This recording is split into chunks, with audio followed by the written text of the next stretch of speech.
be down in a second, okay? Okay, so we're live on Facebook. I'll be back in a minute or two. Should be live on Twitter.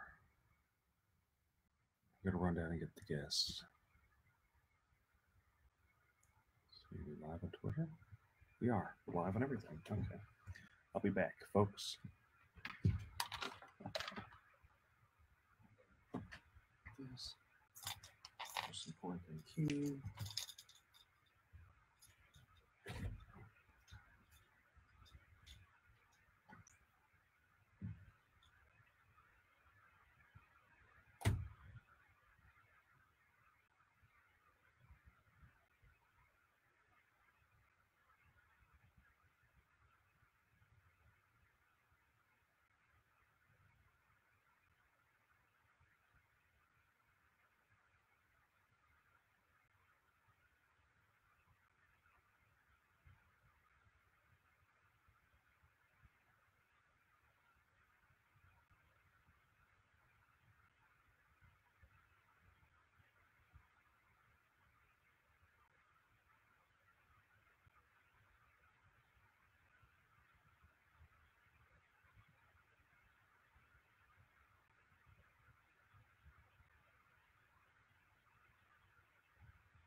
Okay, sorry guys.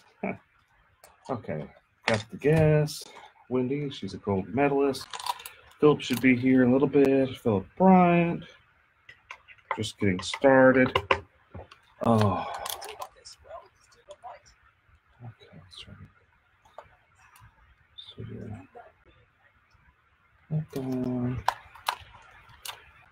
Okay. Okay. So, Philip.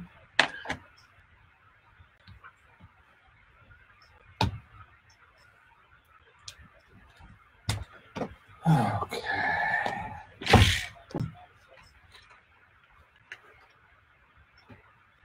Phone. Time. Oh, guys, you gotta check this stuff out. Where's it going?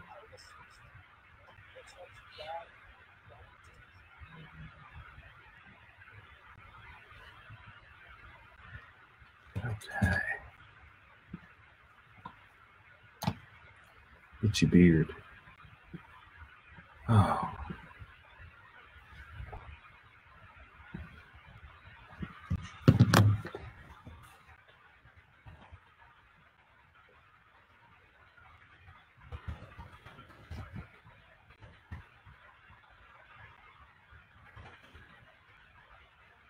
Hey guys, we're just setting up. It's gonna be a little bit.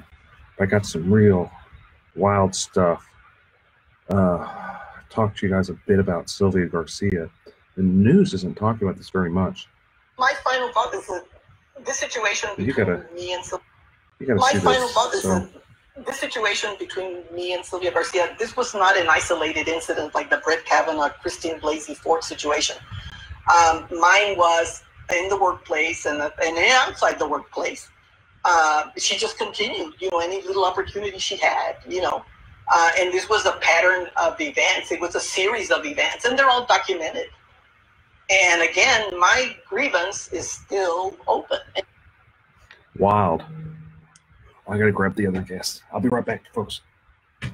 Hey, Phil, you here? Okay.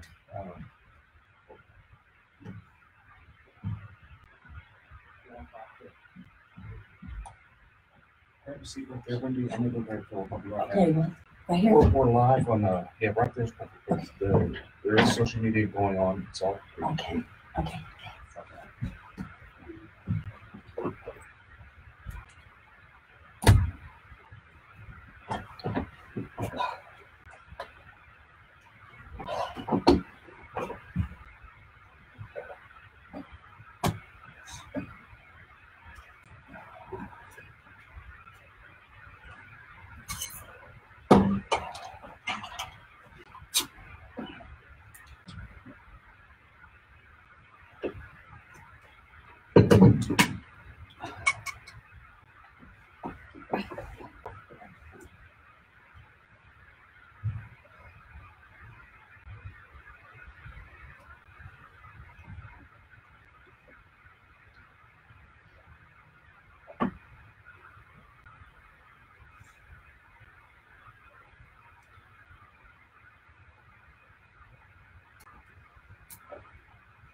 Hi. How you doing? Wendy. Nice to meet you. Taking over Eric's spot. Okay. This is the Philip Paul Bryant show now. Hey. What's up, Chris, brother? Jim? Yeah. So do you know what we're doing? I don't Because know. I don't. Yeah, I think we're talking about your book, right? Nope, it's diving. Springboard and platform diving. Gotcha. Is that what your book is about? It's not. I don't have a book. Okay. It's I coach Gotcha. at Texas A&M University, Cool. and I coach a junior team, 18 and under, and then I help with the college teams. I was just keeping your seat warm. Cool. Tell everybody hi. It's on Twitch and Twitter and Periscope and every social media little thing you could think of. We're live there. Oh, even Tony Busby joined us, who announced he's running for mayor. Is that the next mayor? It very potentially is the next mayor. That's a good stuff to talk about. I actually am a big fan of Busby. Big fan of Busby. He's got the right personality to do You it. think you can give me an invitation to the Christmas party this year? Oh man, have you heard anything about Busby's Christmas parties? No. He had Snoop Certainly. Dogg. He Oh, had no Snoop way. Dogg at his. Fantastic. He had Snoop. Oh my He had gosh. Snoop Dogg at his. Fantastic. Oh, he's great. Wild. Oh man. Is he coming back? No, it's not this time. No Snoop Dogg this time. But it was a really good Christmas party. Really good Christmas party. Oh man. I mean, I'm glad I joined in. We can talk about that. It's a good thing to talk about.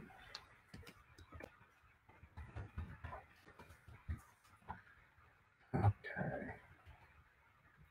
I got all the breakdown of the city of the from the voting. I do have the breakdown. Got that a little bit.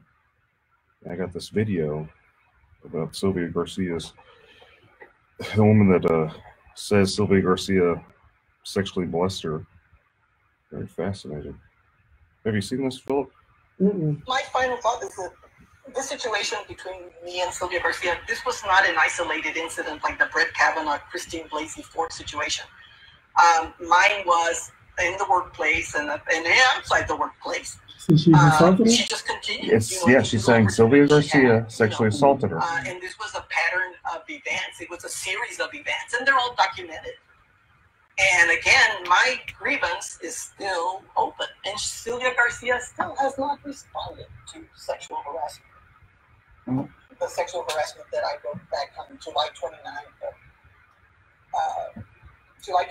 September 30th, whenever the grievances were filed, of 96. So the thing is with these allegations, they're pretty wild. Okay.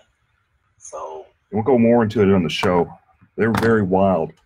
It's saying that that basically what Sylvia Garcia did is while she was a municipal judge, she had a clerk. That woman there was working for her. This is like 30 years ago, and she went in and was asking her, "You want to see the rash of my leg?" The woman's like, "No, I don't really want to see the rash of your leg. I'm okay. I'm okay. I don't. I'm not a doctor. I'm not a doctor. Appreciate it. Yeah, I understand. Thanks for no thanks. Yeah, thanks but no thanks. But then, lo and behold, she proceeds to take off her pants. And, that's crazy, and nothing's happened about it. And that woman's just really upset. She's made complaints. She did. That's right. Democratic system, man. Second opinion. So how's your bookstore going, Philip? It's going okay, man. It's going okay. Cheap book, lots of variety. So Saturday we put a big book speaker out and start playing music and stuff like that. Attract additional people. Got little signs we put out. Headphones. It's also a headphone volume. Yeah, I think it's going to be headphone volumes here. Adjust it. Whenever you take it out, be sure to grab this part right here. Okay. I've lost about a dozen. I know. It's okay. It's okay. And we got our lovely engineer, our producer, Shannon. She's in another room. She'll be kind of telling us what to do as we start going live in about 6 minutes. What's your full name? Your full name? Wendy LaRue, LEREW. And it's Team A&M Diving. That's it. Yeah, it comes up diving, and another one comes up Olympics. Okay. You're in the Olympics? Yeah. Really? Yeah. A couple of times, yeah. Back in the 80s. Really? Yeah.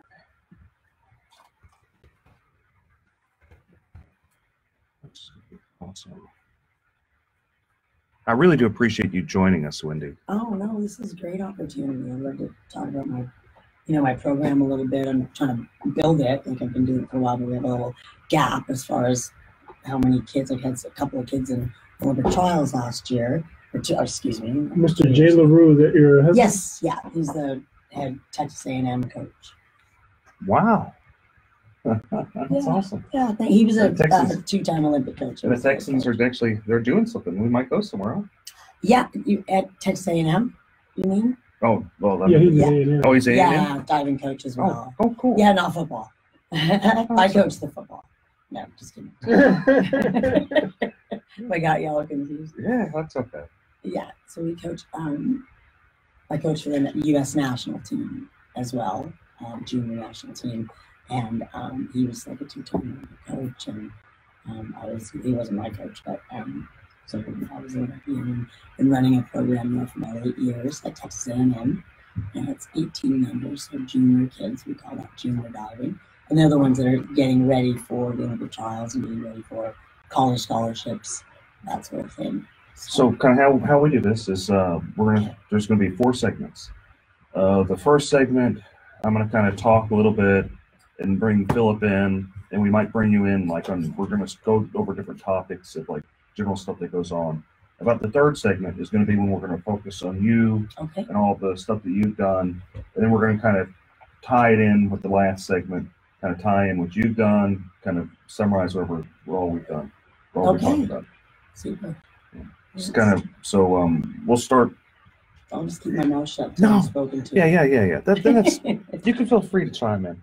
Just don't talk. We try not to talk over each other. Try to be very respective, and try not to be too angry. We'll have our own. We'll have our own mind. It's this stuff with politics lately. It's like it's just so much bad energy. Yeah, You have your own opinions. I I'm respect anyone's opinion. happy that stuff's going on. I mean, I think he's, like not politically correct or anything like that. He's not. He's a wild one. Trump is, but he's certainly moving and shaking things. I voted for Trump. He did not, but that's okay. Yeah, I did, and that's okay. I have daughters, so I can understand. Says some silly things, and he's not very articulate for someone that was a president, but he's getting it done. So I think that's he tries. What matters most. Some people think he doesn't try. He's quite brilliant. I mean, he's a brilliant businessman. Let's face it. I think he's an excellent marketer. I think. Yeah. Relative. Yes, absolutely. Well, he got something like $3 billion of free media whenever he first ran for president. That in alone, he already won. It didn't matter whether he became president or not. Yeah. It's like someone gives him $3 billion free. He and all his friends. He's got his own.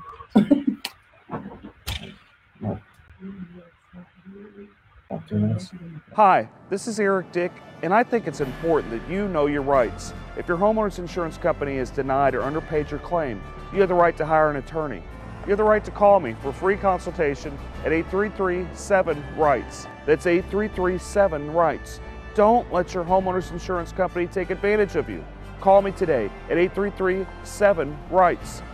Has your homeowner's insurance claim been denied or underpaid? Call Dick Law Firm at 833-7-RIGHTS. Feeding Rocks. It should not be a crime to feed the homeless. Feeding Rocks. A good Samaritan shouldn't be punished for acts of kindness. Feeding Rocks. Because it's more of a crime to turn your back on a starving person. Feeding Rocks. You shouldn't go to jail for sharing food. Feeding Rocks. You can't in good conscience let a hungry person starve. Feeding Rocks. Help us legalize charity. Go online and sign the petition. www.feeding.rocks. Feeding Rocks.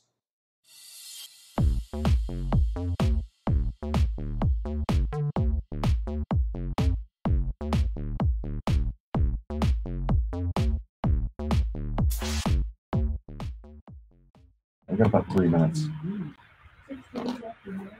Okay. Yeah, I can hear you, Shane.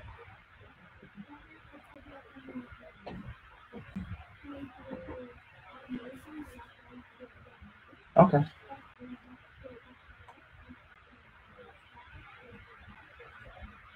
Cool. Thank you, Shane.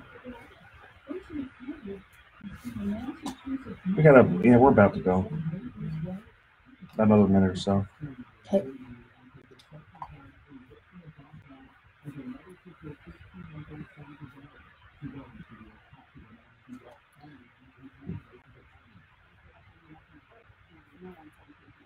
Okay.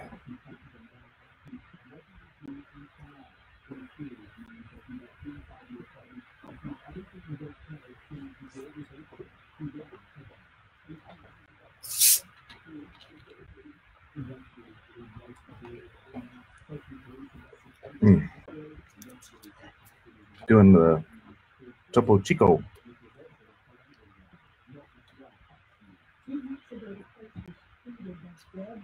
Okay.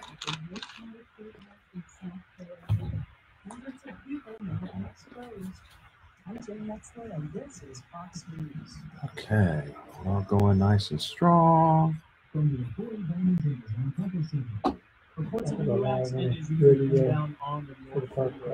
going to talk eventually. US Olympics. That's pretty cool. We got our Olympic champion here. Yeah, Wendy.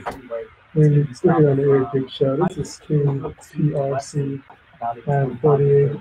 950. Keep mixing up to 740. 740, 950. We're about to start, folks. Get ready. This is going to be a wild one. We got a lot of juicy stuff to talk about. We really do. Oh, man. Yikes! It's gonna be a fiery hour, folks. So get ready. They're about to start. Just in a minute or so. I appreciate your comments. People calling today? Oh yeah, we do have calls. Uh-oh. Uh-oh.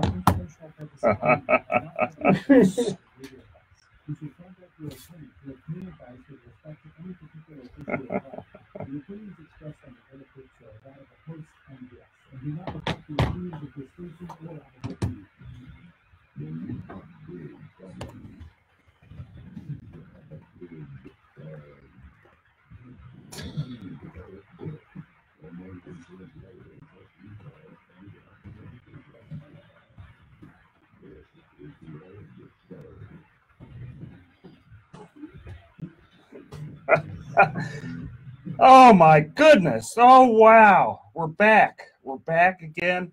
Back again, folks. I'm being a little too loud. Producer Shan's getting mad at me. I've already got in trouble. Just got here, folks. Back for more. Back for more. Philip Paul Bryant is riding shotgun with me, and our special guest, we have an Olympic champion, Wendy, was it LeBron? LaRue. I'm horrible. LeBron. Come on, this isn't the Lakers. I know. Cleveland or Miami. I can keep going, right? Well, the Rockets have been doing so bad. Didn't they finally win one? Yeah. Finally won one. Oh my goodness, they've been doing so bad. Okay. They're trying to convince Milwaukee that we deserve a new player. Who's that other player they're trying to get? I haven't been paying attention to that. I've been crying when I'm sitting at the seats watching them play. That's what I've been doing, is crying whenever I see Harden was out 2 games and CP3 was out 2 games. The only game we won before last night was with the Lakers, when it was just a downright brawl. It looked more like it was hockey than it was the Rockets and basketball. But okay, so let's go into it. Hurricane Michael caused $2 billion of damage. That's what the reports are saying from the Wow. So it's going to take a while for people in Florida to really recover from that. And when dealing with insurance companies, it's often difficult, and I'm sure a lot of them are finding out. We had in Houston a storm during Halloween, but it wasn't anywhere near as bad as the poor people in Florida and with Michael. But I'm sure a lot of people in we're getting a lot of pockets of flooding too. I know some people there in the Astrodome that kind of got stuck, and people, I don't know. Every time it floods, people still try to drive through the water. I don't know why. It's like Halloween was pretty active in my neighborhood, though, I have to say. Right. The kids got out there in the rain and the tornadoes. The kids don't care anything about any rain. They're not going to let that stop them. But it seems, though, every time that there's a holiday in Houston, we get a flood. Like we had the Tax Day flood, Memorial Day flood. 16, yeah. I mean, we've been flooded for for the last 5 years. Every year we get a flood, with the pinnacle being Hurricane Harvey. Yes.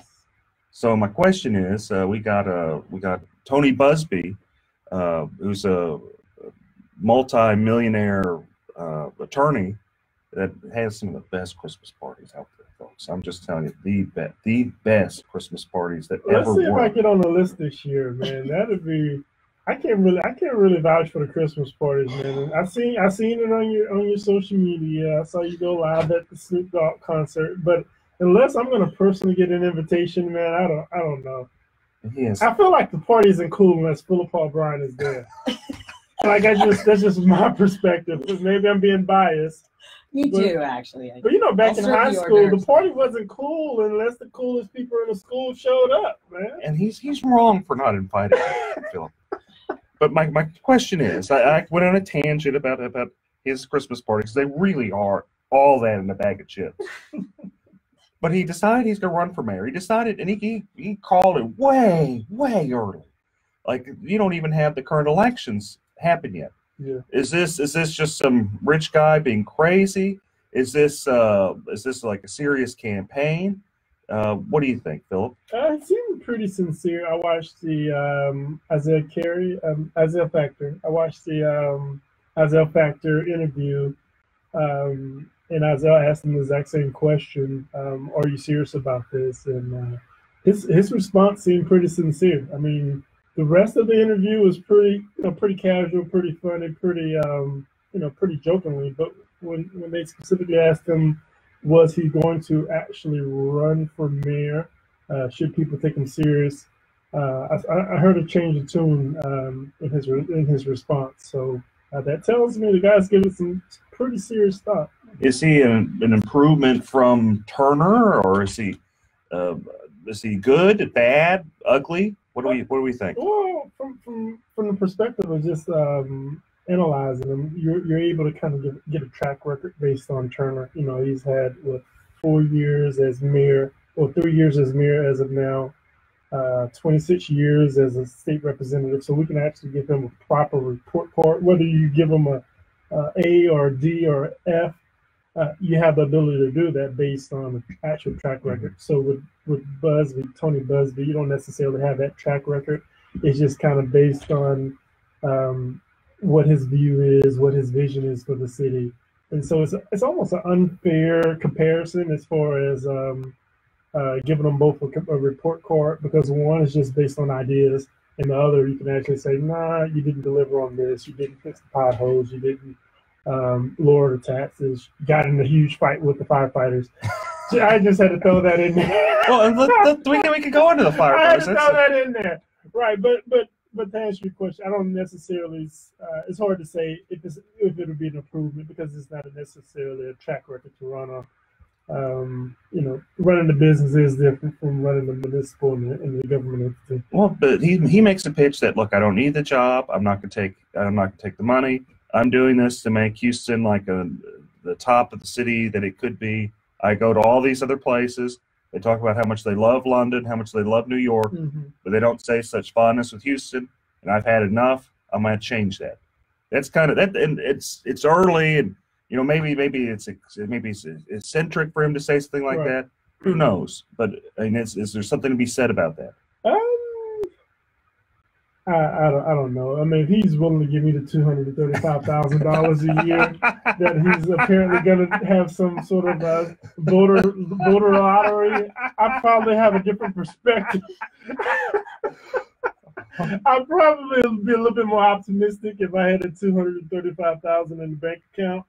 But I'd say. Have you been okay? Have you been paying attention to this any, Wendy? You know what? On the national level, I have. Well, we'll get back to the national level.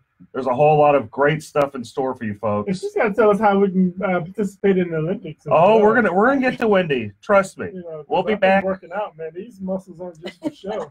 I know, Philip. A little bit for show. We'll be back, folks. We'll be back in a few. The gun show. They should switch the name. I like that. The gun show. There, Dick.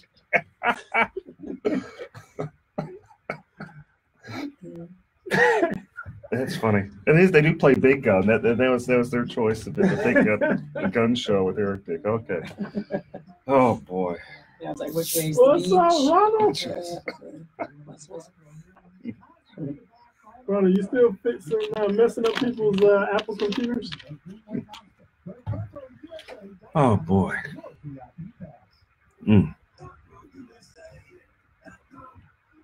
Yeah, I don't know about his response on the. What he's gonna do with the $235,000 salary? He wasn't gonna take a salary. That's kind of wild. You say you're a gonna lottery. to a charity. Right. He's gonna have a lottery. Give it to some random person. Right. Give it to the voters. That's wild. Have the lottery drawing. Everyone who voted for me gets to participate in the lottery drawing. Wait, is he still listening in over there? I don't want to mess up my chances to get to the Christmas party.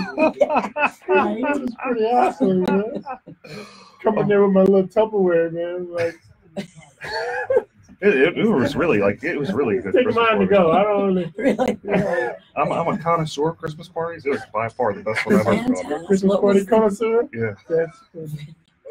I was He's a surprised. pro. Usually the I was Kumashes surprised. have really good Christmas parties. Kumashes do have Get excellent there Christmas early parties. because the food goes. But they have the free bar that's all night. Oh, that's yeah. Oh, yeah.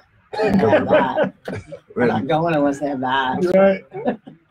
It's not a party unless the booze is free. Oh, they got it good. You need something really to celebrate. So you want to go into Prop B? Firefighters? Yeah, you want to go to Prop B? Yeah, let's talk about that. We can go to Prop B. I can go into the breakdown of what the local Republican Party says the votes are, and then we can kind of. I got a couple other things to talk about. We're going to talk about What do you got? Obama, man, coming back on tour. The Right. Obama tour. Dadgummit, producer Shannon making me actually. I'm sitting here just playing around, and she's making me go back to work. Got to go back to work. Got to go back to work. Dadgummit. Okay, folks, we're back. We were just talking about city politics. We're going to go back into that a little bit more. Philip was talking about the firefighters, and I'd love to talk about, my dad's a retired firefighter, so I'm just exceptionally biased in Proposition B. But let's talk about Proposition B. Philip, what do you think? I'm really concerned, and I try my best. I honestly do try my best not to say anything negative about our current mayor, because he has a hard job. He signed up for it, but he does still have a hard job balancing the city and local issues. But when you pin in the firefighters against the police department, that just seems you can't do that. You can't have people battling whether or not who's more important, who does a harder job, police or firefighters. Should they make the same amount of money?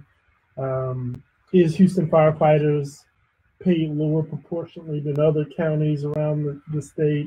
I mean, this is crazy. Who wants to argue or who wants to vote against firefighters? I think come Tuesday, 7 o'clock, when those early vote numbers hit, by the end of the night, I think the city's going to have a serious problem when the citizens who are most likely going to stand up with the firefighters. I mean, those guys. I don't see how you can't stand up with the firefighters. I mean, if Those you're guys run into burning buildings and save babies and your family They're just members. everywhere. They're fearless. I mean,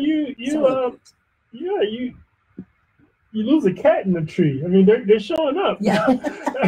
So what I say is, if They're not checking you out for ID. They're not asking if you got warrants. They just come to help. Other than Right. if you want to compare them to police officers, I mean, this is crazy conversation to even have to have. I think the city's going to have to figure out a way to get the firefighters a raise. So it's a heads. Mayor Turner loses. Tails, he loses. Well, technically, it gives him an excuse to start laying off city employees and start cutting services. But so if he does that, is he going to he's suffer? going to have to do it anyway. Is- so the firefighters lose this battle, and they lose the proposition, and he doesn't have to give the firefighters a raise, and he still has to cut city services. It's going to look bad. So in my opinion, it gives him an excuse to cut city services, which the city has to do. But if he does that, doesn't he suffer the potential repercussions that Anise Parker did, where when she started laying people off, she avoided a runoff from 2 unknown people by 800 votes. You were one of those. I was not one of the unknown people at that time. That was I know you're talking about. Fernando Herrera and Jack O'Connor. Both of them ran. Still 2 unknown people. They spent a total of maybe 80,000 total, I got you. maybe 40,000 each, and they came striking distance Right. from. Like 53. Hi, this is Eric Dick, and I think it's important that you know your rights. If your homeowner's insurance company has denied or underpaid your claim, you have the right to hire an attorney. You have the right to call me for free consultation at 833-7-RIGHTS. That's 833-7-RIGHTS. Don't let your homeowner's insurance company take advantage of you. Call me today at 833-7-RIGHTS.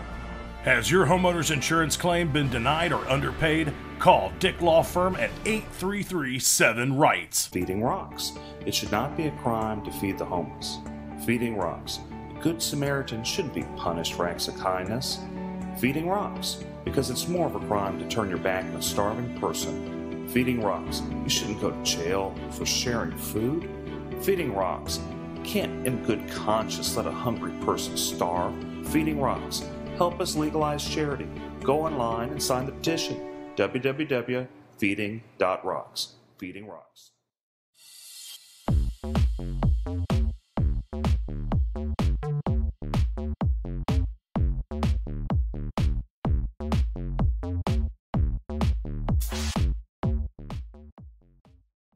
Versus No, she won 50.01. Okay. 001. She won by 800 votes. She avoided a runoff against people that had no funding because she became so horribly unpopular for a number of things. One of them included laying people off. So if he does lay people off, does he get around the area that he's vulnerable during this election cycle? Yeah, I mean, if people, city services start to fluctuate, or people don't, not pick up the trash on time, or city potholes aren't getting fixed as quickly as possible, you're going to suffer that either way it goes. But I tell you, come February, March of next year, some city parks and libraries are going to start closing. I mean, it's inevitable. Okay, and that's sad. That's sad that the city can't allocate its resources responsibly and do the things it necessarily needs to do. Instead of, every time I've ran for city office, I talked about how you got to do the basic things, do a good job at it before you start doing the ancillary things. Expensive art, those type of things. Maybe you should run next year, Mr. Eric. Can we talk about that? Are we allowed to talk about that? And we aren't going to talk about that. No, I already got enough. I got it. No. But what we can talk about is so early voting's done. We've got all the ballot by mail, all the early voting's done, and I've got kind of a breakdown of the numbers if people want some intel. This is an exclusive. This is an Eric Dick exclusive. We got like a theme music right there, like when you say something like that. Well, it is exclusive. This is an exclusive. Okay, so a total of 852,200 or 106 people voted. Of that, about 36.5% had some type of Republican history. 30% had no history at all, and then 33.18, about 33% had Democrat history. So, I mean, there's one. That seems scary. Well, but let's run with this for a couple times. This is for a couple different things. One is this is the highest turnout we've ever had for a non-presidential year. Is this? And this is countywide. This is countywide. Nearly 1 million people voted. 852,000 people voted early, ballot by mail or early voting. And of that, 37%, some type of Republican, 30% none, no history at all. New voters, See, that's the thing. I think all of the campaigning and locally and nationwide, it's getting people going. I just don't know if Ted Cruz is out there registering people to vote, bringing out the vote. I think you've got to give a lot of that credit to possibly Beto. I do give it to Beto, and I've always said that I do not think Ted Cruz is going to win Harris County. I don't think he has the right personality to win Harris County. But he lives in Harris County. That doesn't seem fair. And his neighbors doesn't like him? I'm not commenting about that. What I am commenting about is whenever he ran last time, 6 years ago, he barely won Harris County from an unknown person. Beto is known and liked in certain pockets. And in full disclosure, I voted for Ted Cruz. I'm a Ted Cruz supporter. But I'm saying that, that Ted Cruz is going to have some serious problems in Harris County. And, if I was like Sherry Dean, or if I was Roy Moore or David, Farr, I'd be upset with Ted Cruz, because the whole reason Harris County's, changing, the whole reason Beto ran is kind of the result of Ted Cruz's arrogance. So in your opinion, Republicans are in trouble in Harris County? I think they are. I think they could be. I think, and some of that's sad because you have some really, really good Republicans. Can we shout out some of those Republicans? You can name names like Sherry Dean. Sherry Dean, that's my people right there. Sherry's a nice judge. Dean. She does the backpack to Fifth Ward every year. Her and Judge Moore and Judge John Schmoody, Alicia Franklin York. The family law judges are really good in Harris Charlie County. Prime. I'm How are their sorry. Christmas parties? Not nearly as good as They need They need to Busby's. get No. their Christmas party game up, man. Think about it. That's why she's an Olympic champion right here. Sense of humor. Yeah. Thinks outside of the box. So just going on politics, we got a little bit more, and then we can start going into talking about our fantastic guest. Is Sylvia Garcia. There's more information about her potentially sexually assaulting this poor woman. We got a video that I was showing the people earlier on Facebook and Instagram and Twitter and Twitch and Periscope and I was showing them this video. It doesn't seem as bad, and I'm going to get some backlash on this, but it just doesn't seem as bad when I guess the lady had a medical condition, and she just wanted a second opinion about it. So backstory is Sylvia Garcia is a municipal judge, and one of the instances, the victim says it happened a lot of times. One of the instances is Sylvia saying she has a rash. She wants the victim to look at the rash in her leg, and the woman says, "No, I'm not a doctor. I'm okay. All this stuff."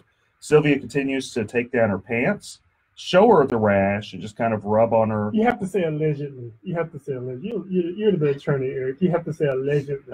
They've also changed with the anti-SLAPP law, and there's not such a tort reform has made defamation almost impossible to sue under. So and she seems pretty sincere. So what she says, I guess it is allegedly. I guess not very allegedly, but I wonder, was the rash allegedly? Was it an alleged rash as well as an alleged pants removal? But my questions are Innocent until proven guilty. Yeah, I guess innocent. So this woman seems like she really believes it. So is it okay? Is it okay that there's no investigation, no nothing? This is someone that's what women do though. They go together in the restroom. They take restroom breaks together. I thought that was a woman thing. I don't know. We're not terribly I shy. wouldn't show any rashes to. Well, strangers maybe not. I mean, is it something common? I'm not a woman. I do have 2 daughters. I'm married to a woman. I have 2 sisters.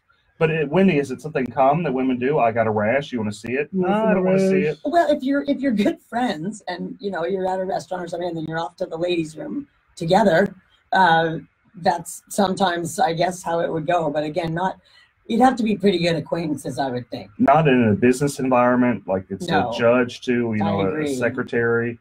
Hey, check out my rash. No, not appropriate. Maybe we should look at the bylaws of the company. Maybe that's a requirement that they give second opinions on rashes and strange.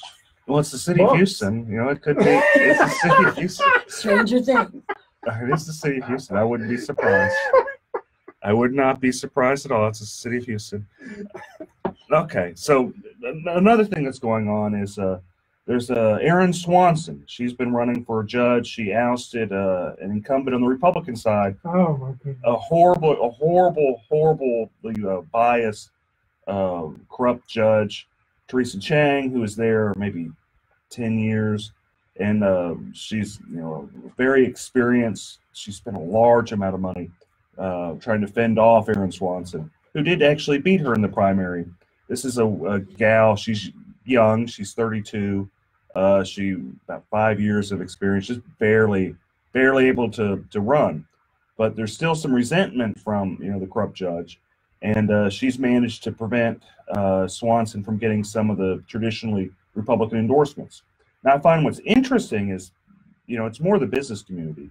Why did they refuse to endorse, Erin Swanson, who's young, who's 32, compared to some of the other people? And I'm wondering, is this sexism? Is this just straight up these business communities? And if she was a man, would they endorse her? Because they endorsed other people that were very young. Jay Carahan, his opponent, who won, they endorsed him, and he's a young guy. He's a great guy. I'm not dissing him. Dan Simon. So Dan Simon was endorsed by some of these organizations, but not Erin Swanson. So my question is, if Erin Swanson was a man, would these organizations endorse her? What do you think? I think you have to say alleged corrupt judge. Okay, alleged corrupt judge. Yeah, I'm gonna take your legal advice. I'm sorry, alleged corrupt judge. Yes. That sounds better anyway, too. He just gives it a longer name. But I don't know. I definitely think that. So did those organizations do a no endorsement? No, they endorsed a Democrat. And what's wild is Harris County Republican Party is touting these organizations, and they're saying these are good Republican organizations, which not really. They're endorsing Democrats. I don't see, and there's some serious problems with the local party. Can we call some of these organizations out, or is that? Oh, you can call them out all day long. I mean, people have a right to know. Sure, like Texans for Lawsuit Reform, but they're a big business corrupt organization. C Club, that big group. C Club. The Texans for Lawsuit Reform bribes people all the time. Oh, well, they do. Alleged bribe. Alleged bribe. They give money and they ask. Okay, folks, we're gonna be back. We're taking an alleged break. I'm gonna break. Shannon's gonna allegedly hit me, so we'll be back, folks. Okay, we'll go into you next. Okay. I just try to. I hope I'm okay because I don't know that much about politics. I really don't like the national stuff, sort of. But anyway, I hope I'm not talking. No, we're having a great time. We're just talking smack. That's all we're doing is talking smack, giving stuff people to talk about. You guys are so knowledgeable. You take a shot at Texas for lawsuit reform every show, don't you? Oh well, I do. They take shots at me. It's only fair. They do take shots at me, so it's only fair. Only fair. You can tell us about your how you got into what made you guys start the organization? Sure. Yeah, I've been sort of doing it all my life. I stayed in coaching. Yeah, glad to. It's really awesome. How people find out more information about it. That would be great. It's super. Like I said, I've got a small group right now. I'd like to see it grow. It's a very small sport. It's not. You see it every 4 years at the Olympics. And people don't understand is how much you work at doing that. It's very difficult conditioning, the fear factor. Did you receive a medal or anything? No, I did on the world level, world championships. The Olympics, actually, frankly, I choked. Oh, that's happened. Yeah, and it was my first one competing, and you're 21 years old, and I mean you've been diving a long time, but still you get a little deer in the headlights, and it's whoever either has the most experience or whoever just has a darn great day. You compete against those world people, that field, for at least 4 years on the international circuit. You tour Europe, world championships, Pan Am Games, things like that. And so you're with the same field. So you're used to competing against them. But then when you get to the Olympic level, again, the cameras, the crowds, everybody sort of it can get to you. So it's whoever's got the eye of the tiger, I guess, on that day, or luck, or how you feel, yeah. If you've got your slept good. I know.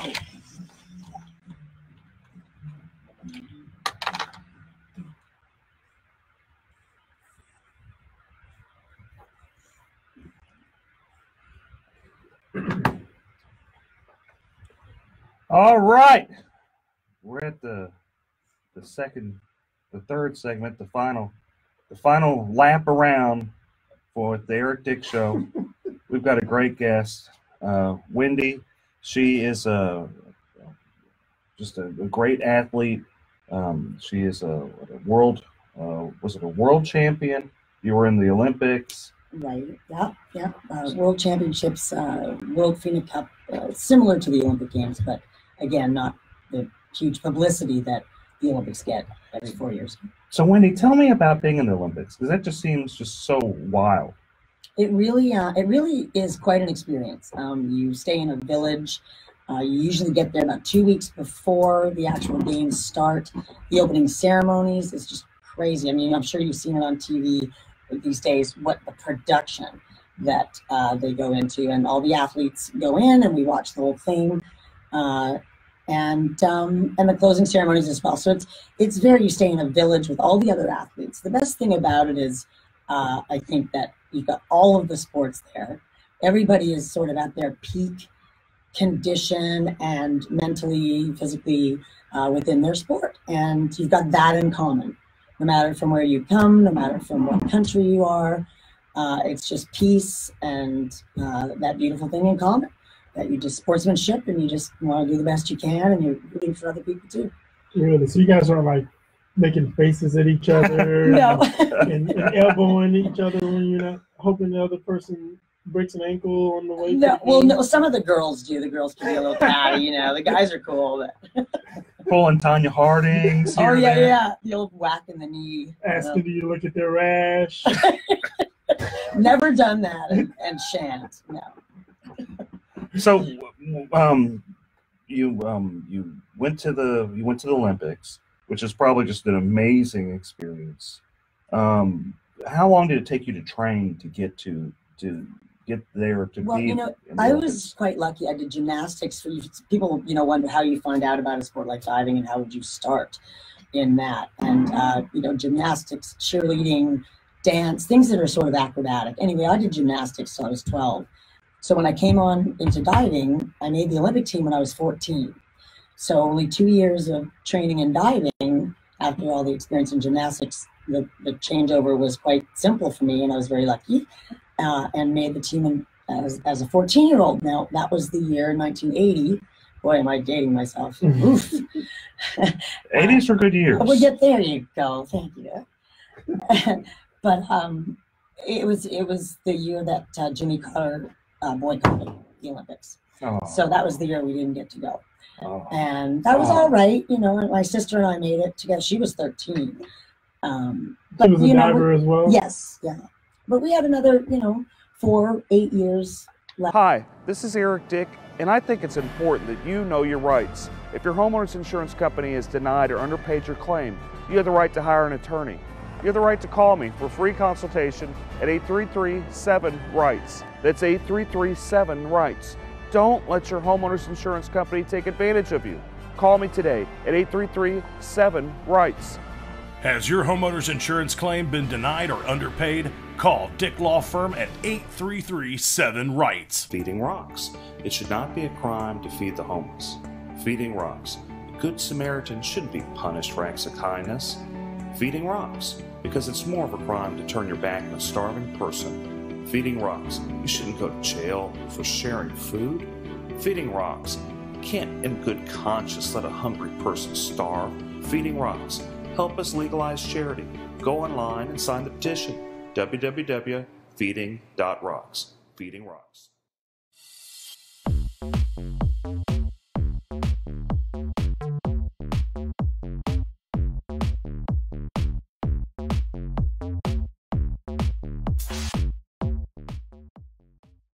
In us to make another team. It was very difficult for a lot of the people I know and the older ones that it was their one and only Olympics. That was their shot. They made the team and they didn't get to go. So that was sort of, a political faux pas, if you ask me. It's supposed to be about the peace and the sportsmanship amongst all of the countries. And it was a bad call in my opinion, not because I'm an Olympian, but just I think in general, the whole auspice of the Olympic Games was sort of lost that year. Yeah. So how many times have you gone to the Olympics? Well, just once. I made 2 Olympic teams, but again, 1980 we didn't get to go. 84 was in LA, and I sort of choked at the trials. Oh wow! But and then made it in 88. Do you actually go to the Olympics these days, even though you're not participating? No, it depends on where it is. No. I would like to eventually go as a coach. That's my, my dream. I've been coaching for probably about, 25 years now. And that's my sort of next goal is to have an Olympian myself that I work with. So how hard is it to even qualify for the Olympics? It's pretty thick and deep. Again, the experience that you need to have as far as keeping it together in competition. It's not a team sport. I mean, you have to perform in a team sport, and it's a different ball of wax. But you're on show. It's just you. It's silent, and it's all you. And you've got 8 tries or 10 tries with different dives that you got to do, and very difficult ones. So you know, again, as I mentioned, it's the eye of the tiger, and it's whoever, you know, comes out on top. But it does take an extensive amount of training. Diving's not a simple thing to do. So you're training for this like every year for like so many years? Oh yeah, like 6 to 8 hours a day. Most kids now are homeschooled. The ones that want to really do it and want to go all the way with it. You know, you've got other countries like the Chinese, and they just train all day long. And then in order for Americans to compete against that, you've got to put the hours in as a kid. And that's what it takes. It's very competitive as far as, you know, skill and conditioning and that sort of thing goes. So it's stuff you train for like 8, 4, so however many years before. Oh yeah, at least 10 to 15 even. Wow. It's a big commitment. Yeah, it's not necessarily for everybody, but yeah. So now you're kind of transitioning. You did that when you're younger. You're transitioning to what you're teaching. You're coaching for, you know, diving coach. Is that what you're doing? Yes. Yep. Springboard and platform diving, and I actually coach at Texas A&M University. So does my husband. Actually, he's a 2-time Olympic coach, Jay LaRue, and I'm doing the 18 and under. So what I'm doing is I'm sort of molding future champions, and some of those 18-year-olds can make the Olympic team though. And stranger things, it's happened. Usually, the more, you know, after college age. You know, the 25-year-olds to 30 even is can be a lot of people's peak physically and you know, mentally. It takes a lot of experience to go in there and keep it together and score the points you need on those difficult dives to stay in the pack. If people want to find out more about what you're doing, how do they reach you? Well, it's actually WLEREW. That's my name, Wendy LaRue, at AOL.com. Oh my goodness. There we go, the age thing again. Oh my goodness. Does AOL still exist now? It does. We were big during dial-up. I was really cool back in the day with the dial-up thing. Wow. So they email you, Wendy. Yes, that's the best way, and or Facebook. I have just, you sort of have to ask to be friends, which is fine. And again, it's Wendy LaRue, LEREW. Yeah, and then you have one of those dial-up phone things where you kind of. Yes, I do have a rotary phone. Wait for it to roll back. Absolutely. Wow. Yeah. Those are pretty rare. They probably could be sold for a mint. Yeah, antiques for sure. I don't know if you could get some of those at the bookstore. You probably do have some of those at your bookstore. Don't you have any of those at your bookstore? I don't have any of those. Well, I can rent you one of mine. Just Wendy LaRue here. And, maybe get myself a Hotmail address as well. Yeah, there you go. There you go. Oh my goodness. Was that the second one after, you know, AOL? Probably the SBC Global. Oh yeah, that one. So I'm just so amazed by the dedication you spent, like getting to the Olympics. I know you were in your early 20s whenever you went to the Olympics. Yeah, about 21. So you've been training since you had to be training since you were like 15, 14. Well, yeah, 13. 12 actually, and then but in gymnastics it was age 6 to age 12, 4 or 5 hours a day after school. You have to have sort of a bit of a screw loose to do this. It's really time consuming. I wouldn't say screw loose. You just have dedication. It's just something you feel strongly about. I think it's good that people feel committed about something and work towards a goal. And it's clearly you might have wanted to get a gold medal with the Olympics, and unfortunately you weren't able. But at minimum, you were able to make the Olympics, which is so much more than what many people can say that they've done in their life. So, and it's just so amazing that you actually got to have that experience, Well, thank you, Eric. It was an experience. The whole ride, the great friends I've made, and in the coaching ranks, a lot of them have gone into coaching after their experience as divers. And we see each other on the world all the time. We see each other at the pool, coaching for different countries. What's the deepest water you ever dived in? Well, what you do is the tallest platform that we go off of and do multiple somersaults is 33 feet. So that's 3 stories. And you're required to have 17 feet of water to do that because you hit at 30 miles an hour You hit the water head first, so you take a lot of impact in your upper body. That's probably why I can't turn my head anymore. Vertebrae are all fused together. But it's quite the the experience, and the impacts off 10 meter are difficult. Now they have high diving, cliff diving now, which is 90 feet for the men. Oh, that's wild. And 60 feet for the women, and that's a big thing too. The Red Bull World Series Tour. Have you done anything with the cliff diving? Actually, I coach a very, very good girl.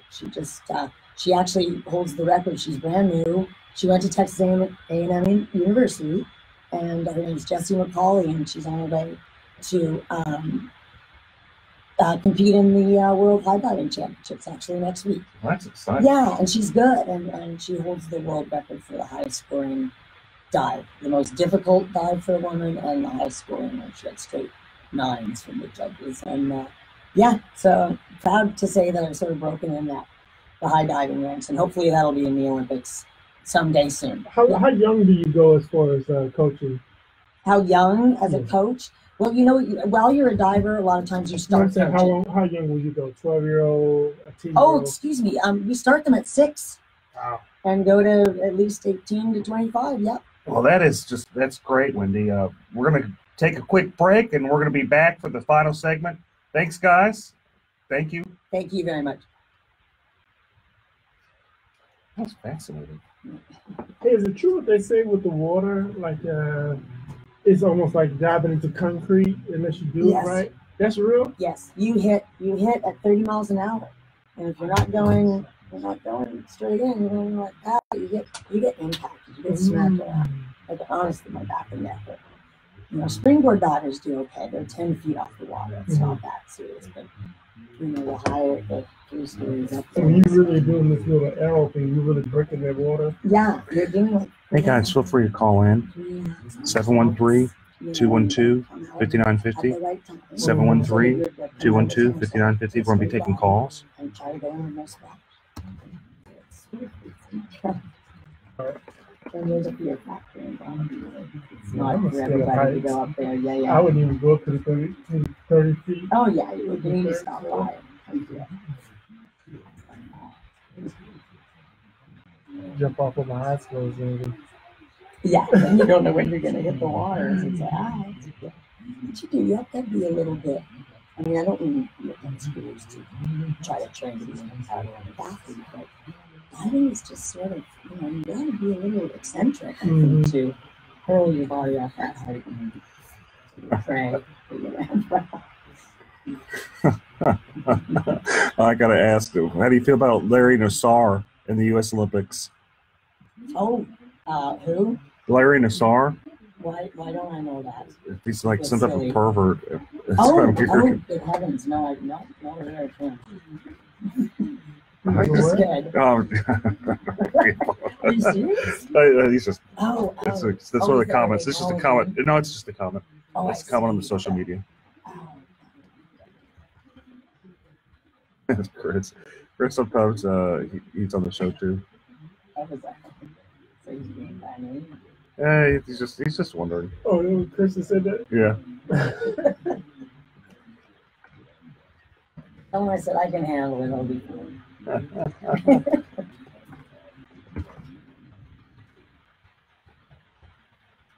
Yeah.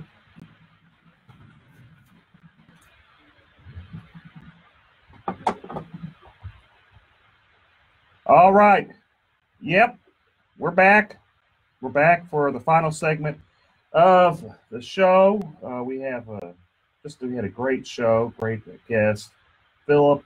You got anything going on with your bookstore? Oh yeah, actually, the bookstore's doing really well.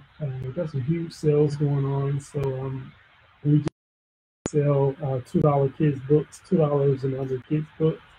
So we got like 6,000 or 7,000 kids books that we just trying to almost give away. And then we got like nonfiction, fiction books, $4 and under. We got like almost 20,000 books that we're just doing for $20 and under, just to, it's not about necessarily trying to make a bunch of money. We're really just trying to get people back into reading, traditional reading, just grabbing a book.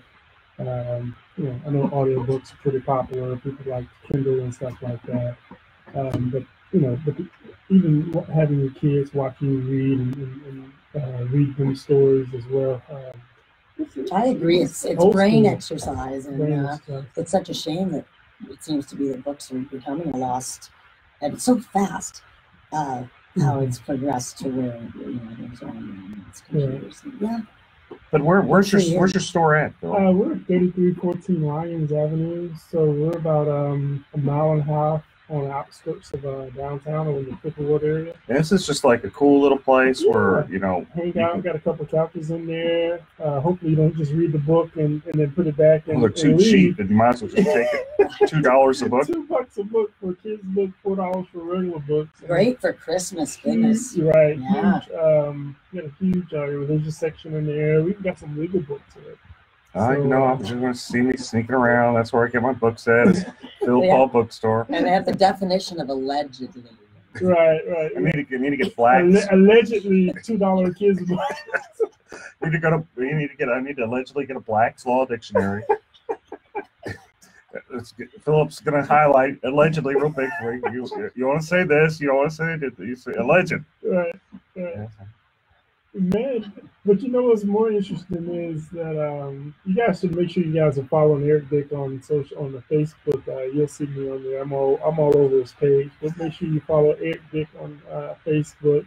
But on my page yesterday, I don't know, Eric, if you checked it out or not, but I put 2 different Obama speeches on there. He was in Florida campaigning for Andrew Gillum, and then he was in what was the other state? Okay, Alabama. I'm not sure. I watched the Florida one though. Yeah. So Eric, if you need me to, I can tag those to your page. That's all right. That's all right. You're gonna go at it. Tag those to your page, man. I'm cool. I appreciate it, but I'm cool. I'm good. You may lose a couple of followers, but and then maybe a couple brain cells too. Oh. Too late. Alleged brain cells.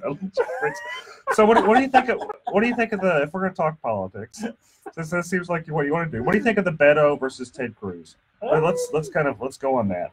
Man, I like Ted Cruz. I met him several times. Beto seems to be pretty sincere.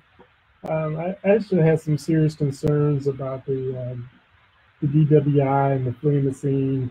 Once I did get past that, just kind of just looking at the issues. Just as a conservative Democrat, I'm a registered Democrat, precinct chair. If the Democratic Harris County Democratic Party is listening, I did say that I'm a Democrat. You also said you were watching Obama, so I think they got that figured out.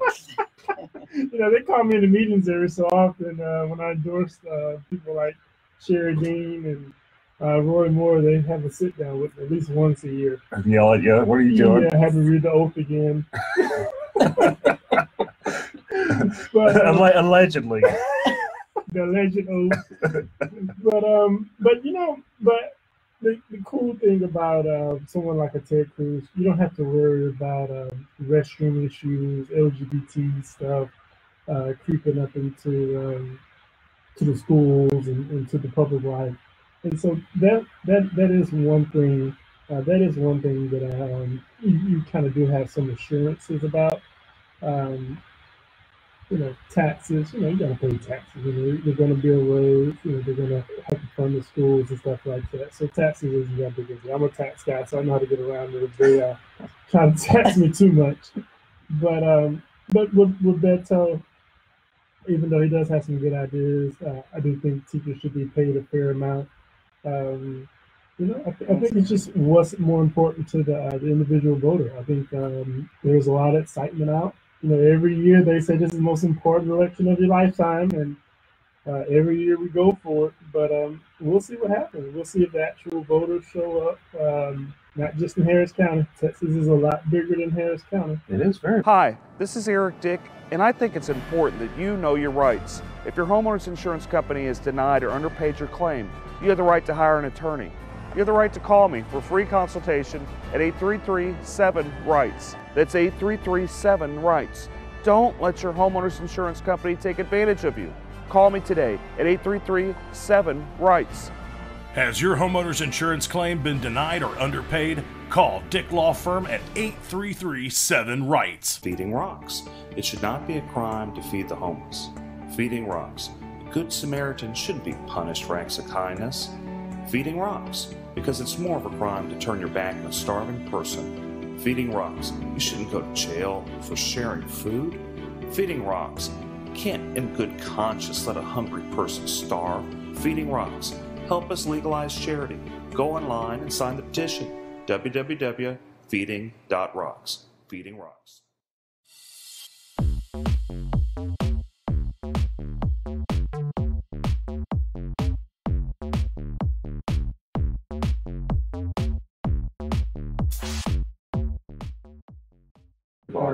It's one of the biggest counties in the country, but it's still a lot more Texas, and so I'd be very interested to know on some of those increased voter trends, in some of those rural areas where they don't necessarily have Facebook, they don't have, they're not on Instagram all day, it's a lot of rural area in Texas that Ted Cruz has a lot of support. That's what you think that Ted Cruz would win. And I'm actually a Republican, elected trustee for Harris County Department of Education. I'm going to take the fifth on what I am. I don't blame you. I don't blame you. Even here. But just my response only is that, I think Ted Cruz shouldn't lose. But if he does, then why did he lose would be the question. And my fear is just that he has not been as personable as he should have been. And I think another race to watch is Ken Paxton's race. That's another race where I don't know why. Wait, so Ken Paxton isn't in jail? He's not in jail. They're all alleged crimes that he allegedly committed. And they aren't like Tom DeLay crimes, and I know Tom's actually a really great guy. They aren't like the Tom DeLay crimes, which got dismissed, or the Rick Perry crimes that got dismissed. Oh, I like Rick Perry. I do like Rick Perry, too. That's my guy right there. Yeah, well, you better deny that because you're a Democrat precinct chair. That's not his guy. It's his alleged guy. That's my alleged guy. I like everybody. But okay, so and you don't FCC violations. That's what it was, right? FCC. FCC. Yeah, FCC. It was him. So for Ken Paxton, it was he was getting commissions whenever he wasn't licensed, and that's a little bit different than the Rick Perry thing. That's not that big a deal. It's not BWI. But it's kind of worse. Sort of a big deal. No. I don't know. But so is it? That race is one. I thought it was some insider trader stuff that he was involved with. It's that too. Oh.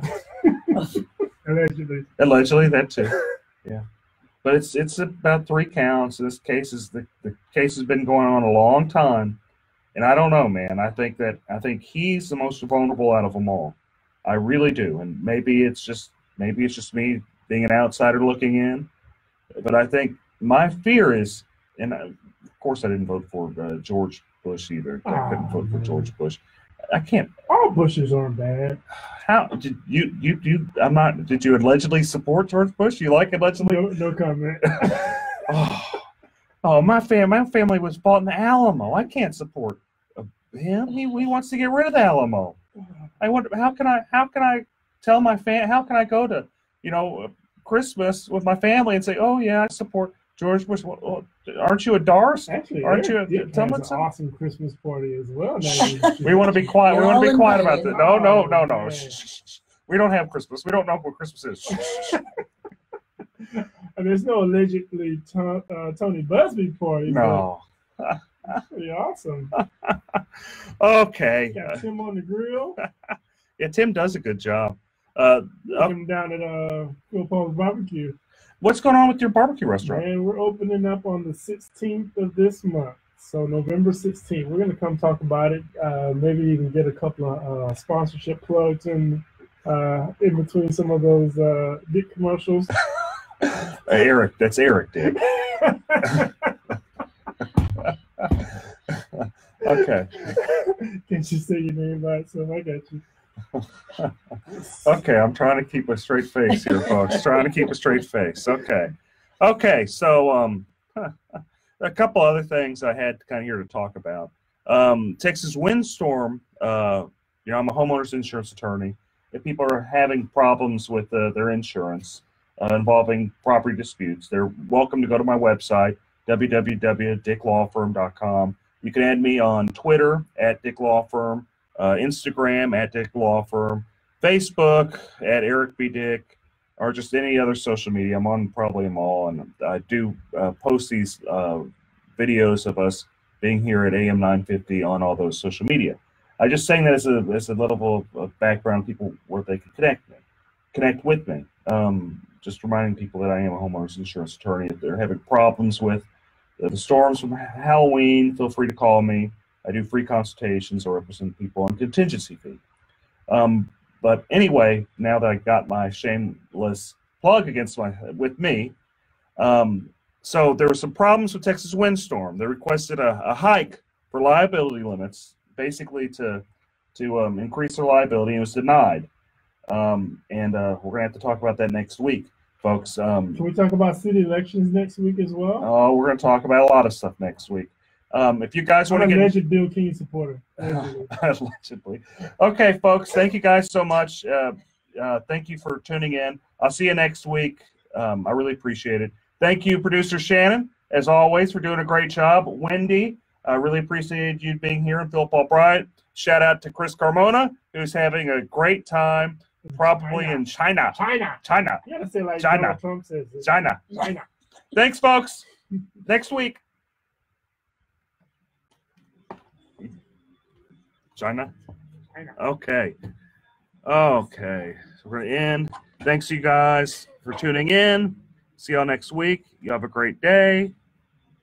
Hi, this is Eric Dick, and I think it's important that you know your rights. If your homeowner's insurance company has denied or underpaid your claim, you have the right to hire an attorney. You have the right to call me for free consultation at 833-7-RIGHTS. That's 833-7-RIGHTS. Don't let your homeowner's insurance company take advantage of you. Call me today at 833-7-RIGHTS. Has your homeowner's insurance claim been denied or underpaid? Call Dick Law Firm at 833-7-RIGHTS. Feeding rocks. It should not be a crime to feed the homeless. Feeding rocks. A good Samaritan shouldn't be punished for acts of kindness. Feeding rocks. Because it's more of a crime to turn your back on a starving person. Feeding rocks. You shouldn't go to jail for sharing food.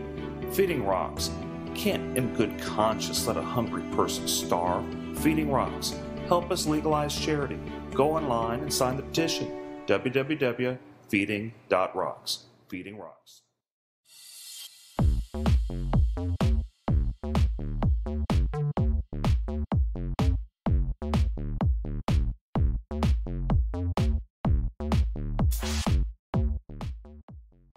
I gotta go live on. Okay. Hey, folks. Start another show. Dude, Message me. What do you got? the Rockets, why did they move so bad last time, man? Dude, they made Montrezl Harrell look like an all-star. I mean, he was good when he played here, but he wasn't an all-star. This dude had a career night, 30 points. The Rockets. And we go from being ranked #1 to like the worst team that exists. I think we're down to like rank number 16, 17. Jeez. I mean, it looks like, or at least Carmelo Anthony can play. That's Dude, the only one I'm that telling can. everybody that. That's the only one that can play is Carmelo. He's trying to redeem himself. He He's likes playing with Chris Paul. He really does. It's his best friend. Oh, well, it'd be nice if Chris Paul played or anybody else. But Carmelo made some good points. Carmelo made 27 points last night. He did a good job. Hitting from the three. Eric Gordon, did he show up or He he was still asleep? He's asleep. All of them was asleep. But Carmelo Anthony did a pretty good job. No, I don't know, man. We'll see if the Rockets learn how to play again. Yeah, they're trying to get Butler. They're putting in everything they can to get Butler. Oh, So, Rockets, I don't even know if it matters. I've been working family time, the same time at work. I had no time for it. yeah, this guy. We don't even watch Ninja Warrior stuff most of the time.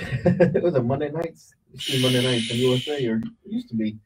Now that's Monday Night Raw now. When does Come on. And if we do catch up, we're usually watching for the Houston folks, people we've met and trained with. Yeah. My daughter loves going, oh, look, there's Allison. Allison Templewine's one that's been in a few times. Or, oh, look, there's Daniel.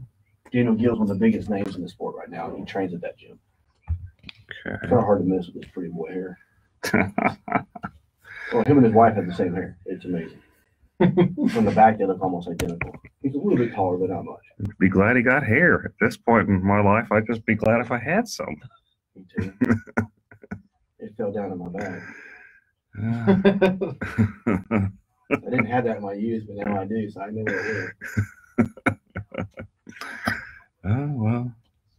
I still got it, just not where I want it. I don't have. I mean, it's gone. Mine's gone. I started losing my hair in my early 20s.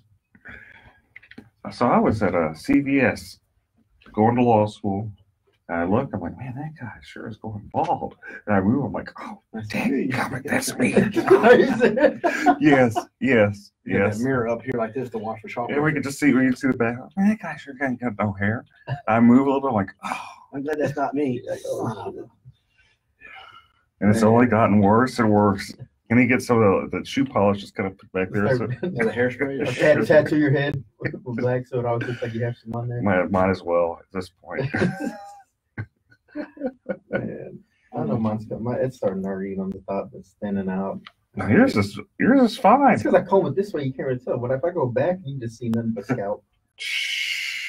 I'm in Japan coming out of the what's that thing called? It's one of our stores. The commissary though, because commissaries usually food. But it was a store on the outpost on the base. It was on Japan, Yokosuka. And I'm walking down the steps, and all of a sudden all I hear is, "Oh my God, Bo, you're going bald!"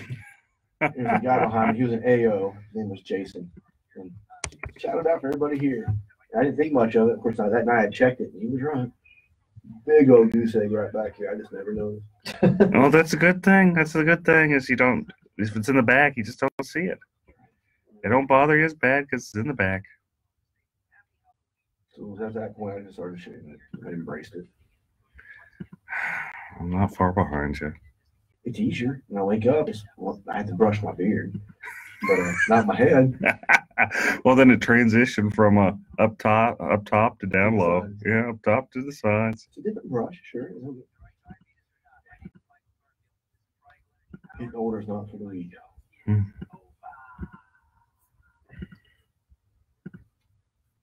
Oh, did I get this thing working?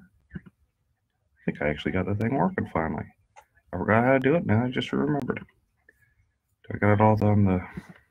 I got it on the Twitter going. I'll do some wild stuff. I got the Twitter going. I do got the Twitter going. Yay! We're on Twitter.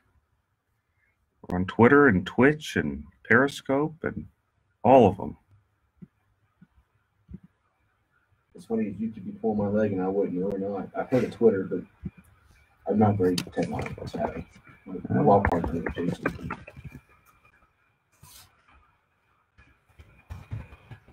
I wouldn't even have a Facebook if it wasn't for my life and stuff. Well, you own a firm. You got to kind of. I'm trying. What is it, about 6 minutes out? Yeah. 5 minutes? Okay, I don't want to. You know, I'm bad at knowing stuff.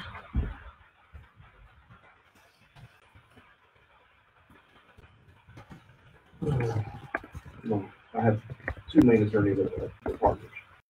And one of them was ARPA, but it's nice and sweet. So it's good luck, though. The other one says, "Yeah, I've always said you got a face for radio. You'll do great." That's the joke. You got a face for radio. They always tell me that too. What, a face for radio? Yeah. Kind of insult actually, but okay. It really is. We on? Everybody there?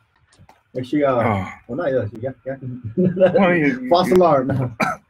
Make sure y'all tune in 9:50 a.m. on your radio dials, or you can always go to the iHeartRadio app and look for 950 KPRC. Check in. Make sure you listen to The Eric Dick Show. We're starting about top of the hour right now, so after the commercials, you will see us on. What's up, Steve? What's up, man? And as always, today's program sponsored by Topo Chico Aqua Mineral Water. The unpaid sponsor. As well as Bragg's Naturally Organic Apple Cider Vinegar All Natural Drink. This is the limeade flavor today. It has a little more tartness to there, but it's really good for you. Really helps with your liver.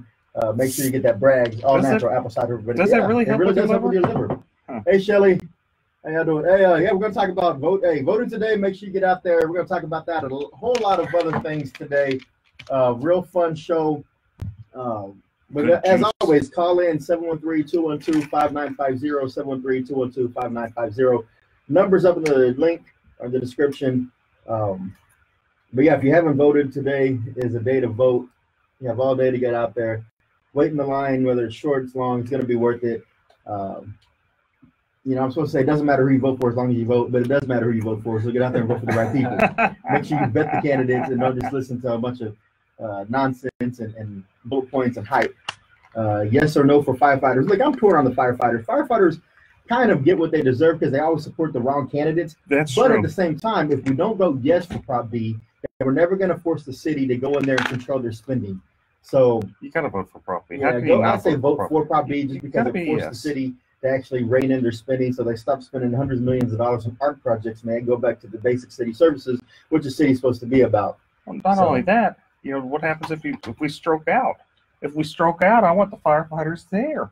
That's true. Pull me on the EMS. I don't want them having to work a second job over at Chick-fil-A. Firefighters just don't put out fires. They also are there for EMT, EMS services.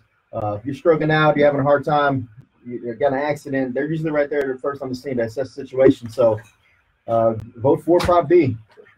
My dad's retired firefighter too. It's a tough one to say to vote for, but again, was at 72. Vote for Prop B today. Vote for Prop B. You never return it. Oh, the special guest we have today is Bo Bowen, attorney and Ninja Warrior. We'll get to that later. But again, y'all tune in. And again, if you have any questions, put them on here. I'll read them and we'll try to address them through the breaks or through if you want to call in, again, 713-212-5950. Turn down for what? I'm going to turn up the monitor, sorry. Do you have a studio monitor? We do have a studio monitor. It's over here. Right. Maybe she got it on quiet. Oh, I'm sorry. Ask Shannon. What am I doing? She looks like I'm in trouble already, folks. She gave me the stink eye. You have a call already? No, I hope I don't got a call already. Vote today in Clear Lake. Let's see. Tell me, Eric, you better be quiet. You gotta say some stupid stuff. Free hot dogs. So if you're in the Clear Lake area today, y'all make sure y'all swing by the Clear Lake area tailgate party. Shelly Rogers, where's that located? Where can they go for that tailgate party? She also works for me. My sister works for me too, man. Small business. She just completed a paralegal school. So for her, it's a big deal. I'm very proud of her. Oh, yeah. She turned herself around, finally settling down, growing up. We mature slowly. But you mature. Eventually, I hear that wave right there. Man, I'm getting a cowlick right here. So, you might want to look into the criminal. So what happens with the PI, some of the big PI firms, they'll refer after a settlement is like a big hit, then they'll refer them to another lawyer. And if you haven't voted yet, drop me a message or drop me a line down here, post in this video. Why haven't you voted? What is the hesitancy? What issues are you having deciding between? Maybe I can help you come to a conclusion as to why you feel comfortable going to vote sometime soon. All right, so if you're in the Clear Lake area, Freedman Library, they're having a tailgate party out there. Hot dogs, probably some beverages, water, and great company. And you get to do that all while you're voting. So make sure y'all go down to Freedman Library. You do it after they get a big settlement. Yes. Use the settlement to fund me. Get the full retainer. There you go. Also, we'll talk about this in a minute, but if you have nothing going on right now, you can head over to 3314 Lyons Avenue. Phil Paul Bookstore just opened. Hundreds of thousands of books for $2 and $4. Legal books, medical books, all kinds of books.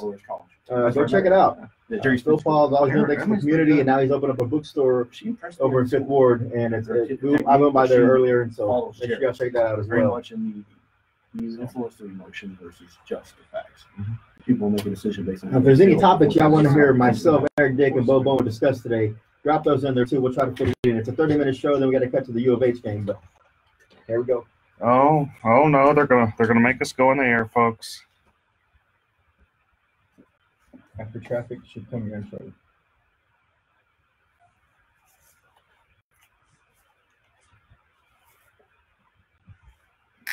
You know, they've never heard the intro, I don't think. On the live feed? What do we have on? Well, when I go on Facebook Live. Because we don't have the monitor going when the intro plays. Yeah. So they'll hear it, you know. I can turn the monitor on, but I don't hear it in here. It'll kick on in a minute. The audio will kick on. I want y'all to hear the intro because y'all never heard the intro. Yeah, the intro is pretty funny. Okay, we'll talk about the caravan of immigrants. You do immigration law, right? What? No, sir. No immigration. I thought you did every color law, man. Not total law, almost, but not quite. If they bring cash, he might. That's true. It's true. Yeah. For enough money, I'll learn it quickly. For retainers, we might make an exception.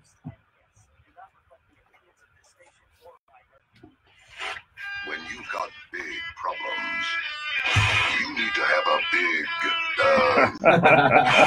you need Eric Dick, Oh, my homeowner, goodness. insurance lawyer, and trustee for the Harris County Department of Education. That's good. I can't believe that they actually play that on radio. They sit there and they say you need a big Eric Dick. Hey, Huh. it's true. I mean, do you not need someone who's always going to fight in your corner when you're faced with these legal problems? Absolutely. And that, if you want to get ran over, you don't get an attorney. I mean, even I get an attorney whenever I have a legal problem. No joke. I get traffic tickets. I call the Kubosh. I put a Kubosh on it. There you go. Because when you're facing problems, especially homeowners, when you're facing problems with the big insurance companies, there's only one person you need to call, and that's Houston homeowners attorney, insurance lawyer, Eric B. Dick. Welcome to the Eric B. Dick Show. My name is Chris Carmona, joined by Eric B. Dick, and our special guest today is Bo Bowen. Eric, What up? there's a lot to talk about today. There is a lot of juicy stuff. Let's just kind of go into it because we don't have much time. We're getting kicked off a little bit for the U of H show. But right off the bat, let's talk about Prop B with the firefighters. My dad was a firefighter, strongly support the firefighters. In fact, I find it interesting the only people opposing the firefighters are Mayor Turner and big business. Everybody else, you have the Kingwood Tea Party, you have Terry Lowry, you have Gary Pollan, you have just the grassroots Republicans, you have the grassroots Democrats, you have independents, all saying, And that's we need to important take to care of notice. the You firefighters. said the grassroots because the grassroots political activists in the city or in the county, they understand what being responsible with your money is. And if people ask me all the time, I know they've asked you, should they vote yes or no on Prop B? And I think we're in agreement that in order to have the city rein in their spending, there's only one way to go on Prop B, and that's vote yes for Prop B. Yeah, and see, the thing is, every time I've ran for city council, mayor, when I got 11% more than Adrian Garcia and Chris Bell, I did really good, surprisingly. But whenever I ran, it was on a very simple platform, the same platform Rob Mossbecker ran on, the same platform Orlando Sanchez, the same platform Bill King ran on, and that's bring spending to the basics. Public safety, infrastructure, your basic city services. Those are the things you want to spend money on. What you don't want to spend money on is like art projects and those type of things. You don't want to spend it unless you have extra money. But you got to focus on the necessities. Do a good job at it. You know, make sure we have adequate firefighters and police officers. Adequate police officers. Make sure our streets are fixed. Those are the things that we have to do as a city, and those are the things we don't necessarily do right. And what this prop does is it forces the city to pay more money, to focus more of its resources on public safety, what it should have already been doing in the first place. It's a very good proposition, and the city cannot raise taxes. It's like you get your cake and you can eat it too. And that's the best part. If you can't raise taxes. Pay parity is brought into effect because the firefighters in the city of Houston are making less than across the nation for the same type of market, correct? Yeah, firefighters, they start off making $27,000 a year. And I just, what I'm always worried about, what I always joke about is if I'm stroking out, I don't want the poor firefighters, they're sleepy because they had to work at Chick-fil-A the day before. And those are serious concerns. Bo, your dad was a firefighter. What do you think? I have to agree with you. If you want to support the firefighters, you need to support Proposition B. It's just plain and simple. Plain and simple. And, one of the things that by supporting this and reining in the city spending, some of the programs that may be cut out. Hi, this is Eric Dick, and I think it's important that you know your rights. If your homeowner's insurance company has denied or underpaid your claim, you have the right to hire an attorney. You have the right to call me for a free consultation at 833-7-RIGHTS. That's 833-7-RIGHTS. Don't let your homeowner's insurance company take advantage of you. Call me today at 833-7-RIGHTS. Has your homeowner's insurance claim been denied or underpaid? Call Dick Law Firm at 833-7-RIGHTS. Feeding Rocks. It should not be a crime to feed the homeless. Feeding Rocks. A good Samaritan shouldn't be punished for acts of kindness. Feeding Rocks. Because it's more of a crime to turn your back on a starving person. Feeding Rocks. You shouldn't go to jail for sharing food. Feeding Rocks. You can't in good conscience let a hungry person starve. Feeding Rocks. Help us legalize charity. Go online and sign the petition. www.feeding.rocks. Feeding Rocks.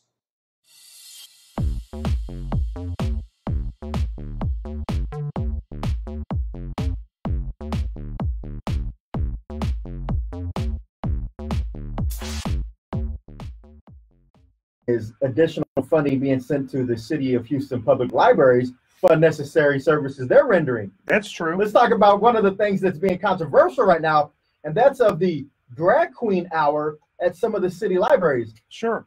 So, just kind of a way of background. You know, I'm not against per se the idea of a drag queen hour. I think it's kind of funny.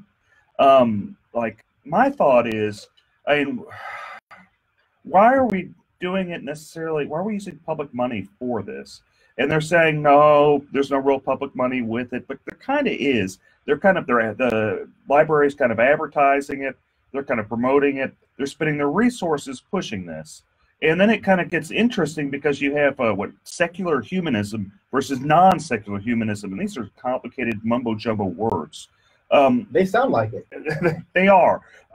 Basically, it's the idea that it's like Christian viewpoints of believing marriage is a man and a woman, that being the idea of a religion, and then non-Christian viewpoints. And the point that you can have these non-Christian viewpoints there pushing this agenda at the library and not be able to have the counterpart there.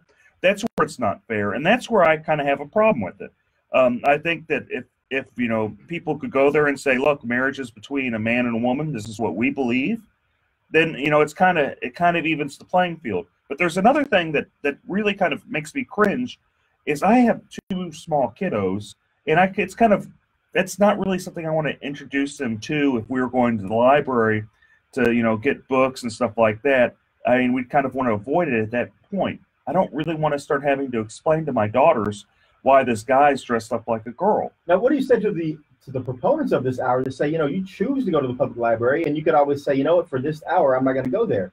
Should you have to rearrange your schedule to fit into the City of Houston's agenda as it relates to the drag queen story hour? I just don't think I don't think it's really fair. And I don't think you should have to look at, the schedule whenever you just want to go to a public place and, learn, teach bring your kids to, the library.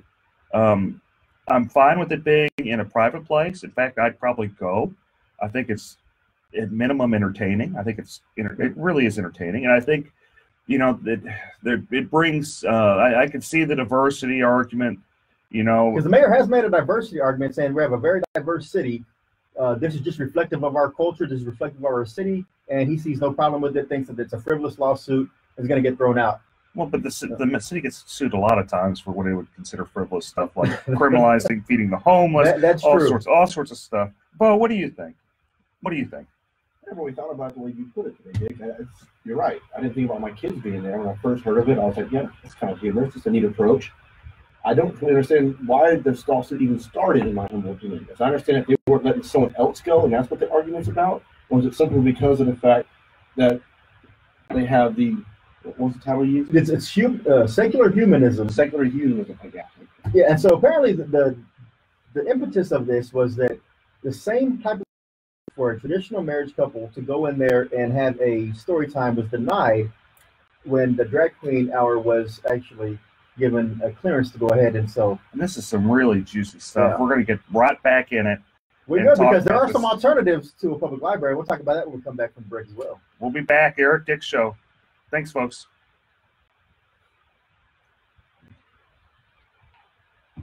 Roseanne, exactly. That's what we've been saying. Roseanne, exactly. That's the thing, is that equal time isn't being given to all types of diversity. Since a diverse city, even traditional married couples, if they want to go in there, they're being denied. So that's why the lawsuit was initiated. So it's not really a thing about against Directory Story Hour. It's more of the equal application of the City of Houston Library rules. So, but going back to your point on the EMS, yeah, cities. I mean, the firefighters do provide emergency medical treatment, and also we got a good group. So they're tied into that somehow. Now, should there be a specific EMT team? Most counties, I think they do have that, but City of Houston firefighters are part of EMT. Very much so. Yeah. First responders. Yeah. So we're doing a lot more than the firefighters. The ambulance people should pay because of that. Yeah. When the city they make money off the ambulance. Because remember, they trained by 2010 or 11, they jumped the ambulance fee. So if you had to actually get a fee to get up there to come service you for a reason, I mean, they went from I think $250 to like $500 or $600. And they make good money. Yeah. When the fee claims you can't negotiate with quick inventory. That's right. I'll tell you what's kind of effed up the most is now you have like the police officers on one side fighting with the firefighters, and you shouldn't. Guns and hoses have always been at each other. Yeah, but it shouldn't be like this. It shouldn't be at each other's throat. I don't think that they haven't been like this, because there's been plenty of times where I've heard firefighters like they get in trouble and police officers like, you guys are just dumb, just move that, and that type of stuff, which it shouldn't really be happening. But my point is that those organizations have historically got along. They have, but now they're forced to be put against each other. But here's the thing, man: the firefighters have typically always gone with liberal candidates. So has the police officers. The police officers more of a more conservative scorecard. I'm not saying it's a very conservative scorecard. You're right, but I'm not saying they. Overall, the firefighters and the firefighter union, they did think they're brave. They have entrusted a lot to this mayor, to this city council. So they spend a lot of energy. That's why it's like the sympathy level is not really all there. But so how does the fire department transfer you to the hospital if you need emergency care? They come out there with ambulances. The Houston Fire Department has ambulances. They don't just have fire trucks. They actually have ambulances and rescue trucks. Yeah, and their own special kind of warfare departments where people are doing high-rise rescues and stuff. Yeah, they don't just put you on a ladder and say, "All right, come on, we're taking you to the hospital." Although that would be entertaining to see and watch. Oh, they spray down with the hose a little bit. You thirsty? I see blood. Listen. Spray it down. And it's washed it off. You're good. Oh, man. What's redundant? What part is having a firefighter? The fire department is not needed. Well, who's going to put out the fires? Oh, we definitely need the fire department. Oh. They do multiple things. How do you not need the fire department? I don't get it.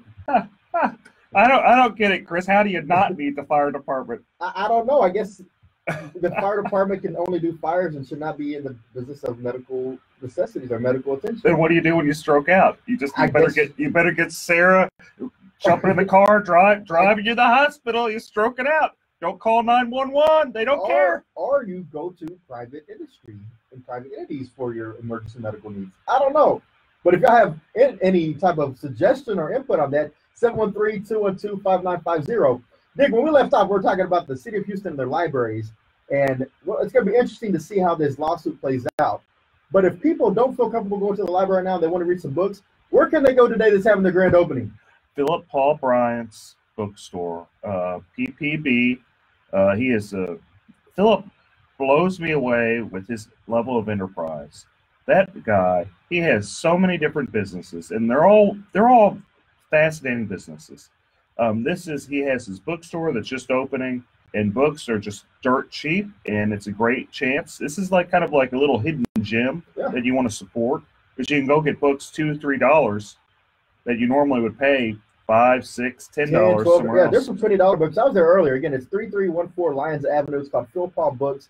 Great opening today. They have kids' books for $2, over 15,000 books for under $4.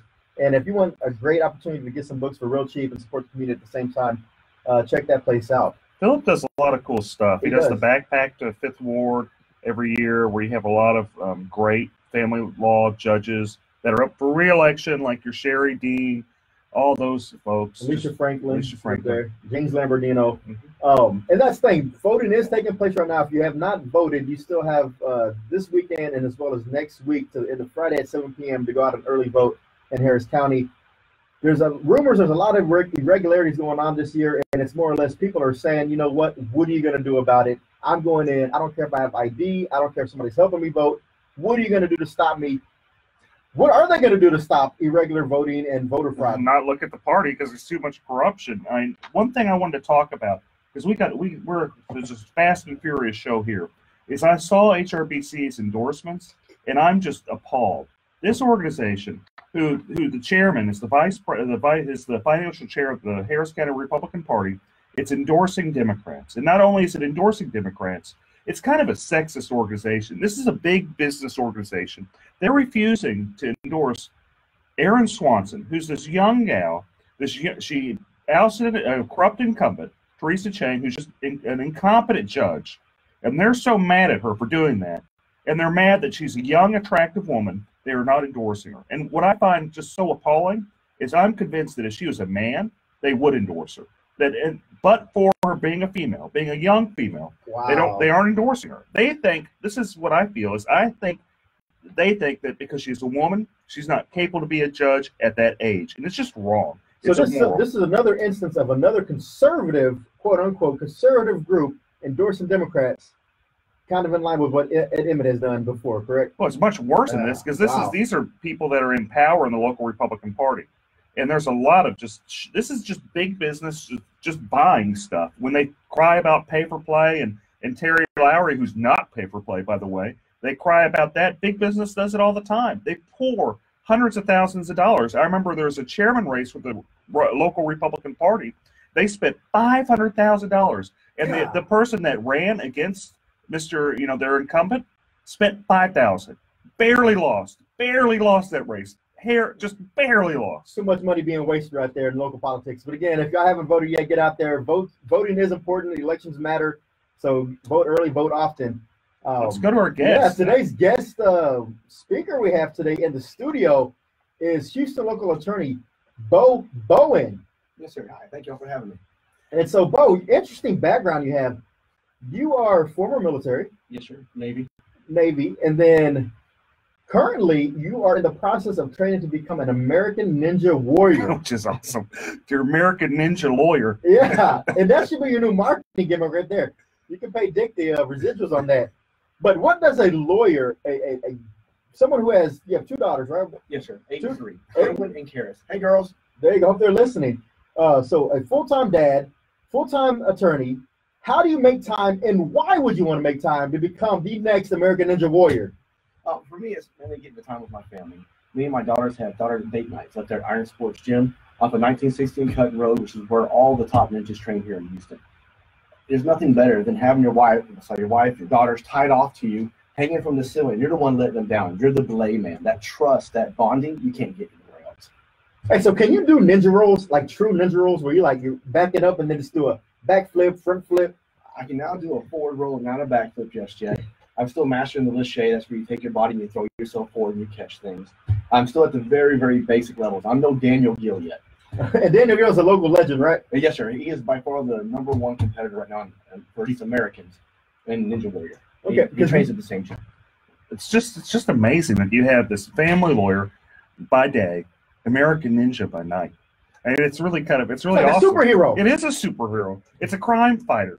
And during the day, he's helping people out, with their will, fights, fight over property, fight over division of the kids, property, everything. So if you're not fighting corruption in the courtroom, you're not fighting against, the people outside of the courtroom, you're probably in your office taking in clients, right?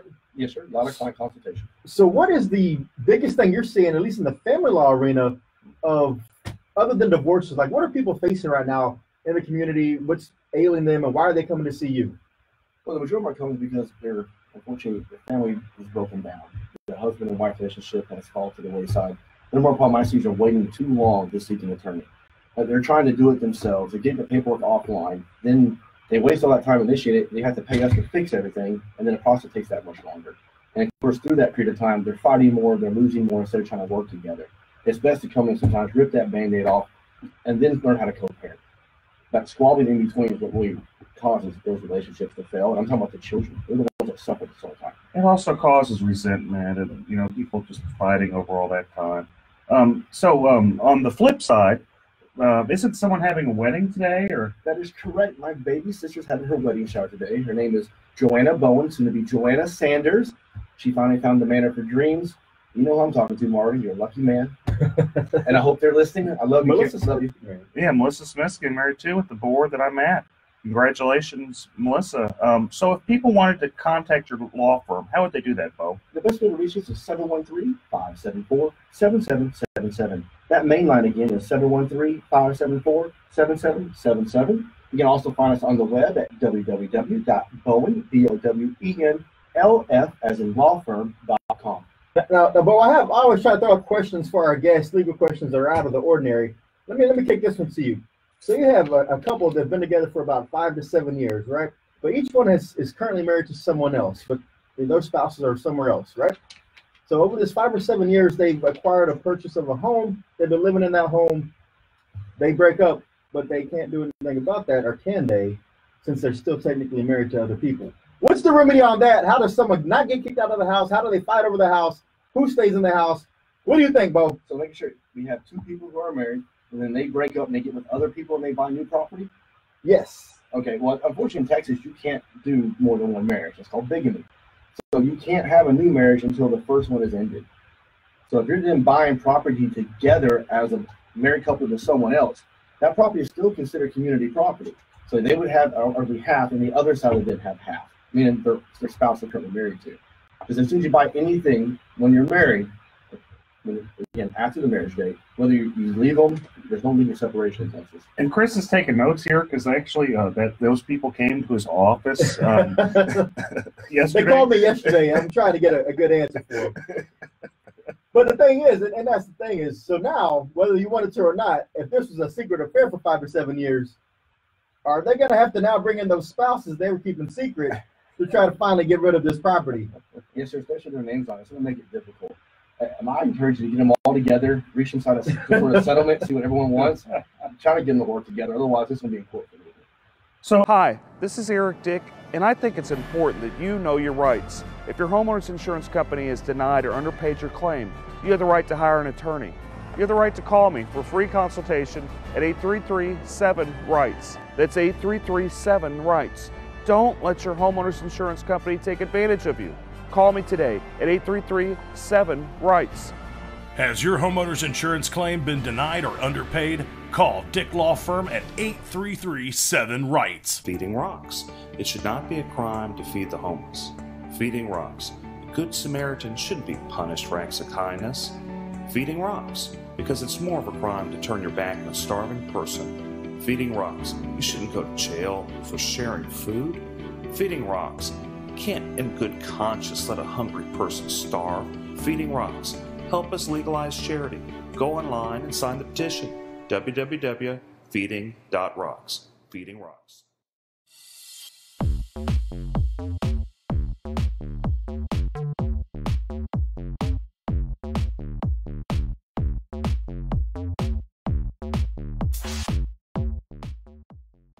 And also, is it a formal marriage or is it a common law marriage? Because, you know, common law is a little bit interesting than it is in a formal marriage. Well, common law or informal marriages, as defined out in statute, the number one thing you have to look at is, was there an agreement between the parties?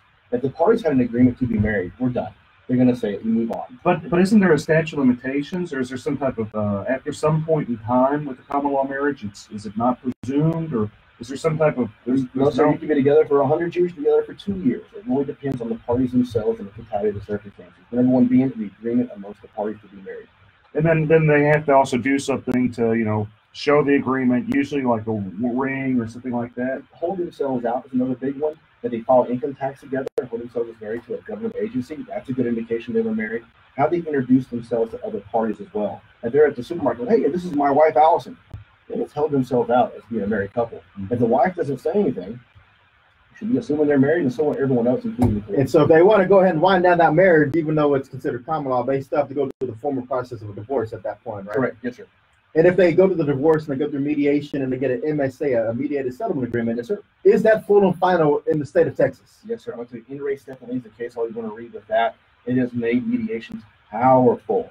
It is irrevocable once it's signed. And in fact, another good Republican judge, Judge Farr, he got overruled on the case Minks versus Minks, where the parties themselves came up to the bench and both of them wanted to revocate or reject the MSA. Court of Appeal said, no, you're stuck with it. Enforce Wow. Well, there you are. That's tough. Be careful when you go to mediation, and don't try to back out. Be serious. And if you go through mediation for any type of homeowners claims and it's unsuccessful, or if you go through the appraisal process and it's unsuccessful, or you go through arbitration and it's not binding, well, you can always hire a Dick. That's Eric B. Dick. Texas and Houston's homeowners insurance attorney. Eric, how's it going over in the insurance field right now? Any cases coming up? Oh, there's a lot of cases, man. I've represented a whole ton of people from Hurricane Harvey, and what I've been shocked with is the majority of the people I've represented, they've been underpaid. And when I say the majority, like I've represented thousands of people, and it's just sad seeing, you know, how the level of people have been underpaid. Some of them have been underpaid like $10,000, $20,000, $30,000. So I do everything I can to get them paid right. Folks, this has been a good time. I'm going to have to see you next week. They're cutting me off. They're saying no more free advice. Eric, you've given out too much free legal advice. No more. Cut it off. It's because Eric Dick will protect you in the fight against homeowners insurance or any type of insurance company. Make sure you call Eric B. Dick at the Dick Law Firm. Thanks to our guest, Bo Bowen. Thanks, producer Shannon. I'm Chris Carmona. Eric Dick, take us away. Thanks, folks. See you next week. Thank you, producer Shannon. Bye-bye, folks.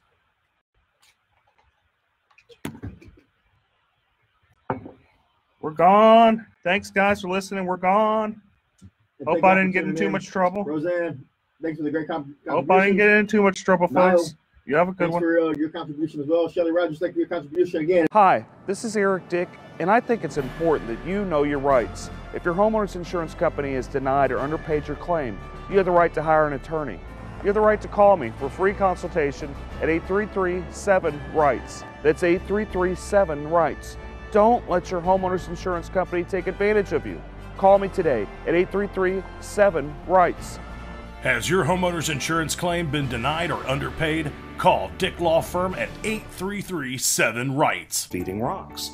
It should not be a crime to feed the homeless. Feeding rocks. A good Samaritan shouldn't be punished for acts of kindness. Feeding rocks. Because it's more of a crime to turn your back on a starving person. Feeding rocks. You shouldn't go to jail for sharing food. Feeding rocks. You can't in good conscience let a hungry person starve. Feeding rocks. Help us legalize charity. Go online and sign the petition. www.feeding.rocks. Feeding Rocks.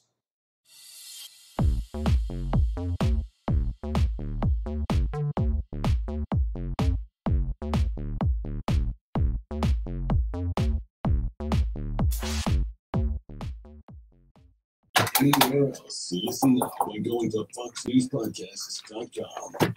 Tucker Carlson. So much barking and noise and yelling. Our role is to take 3 steps back and discern what really matters. Sean Hannity.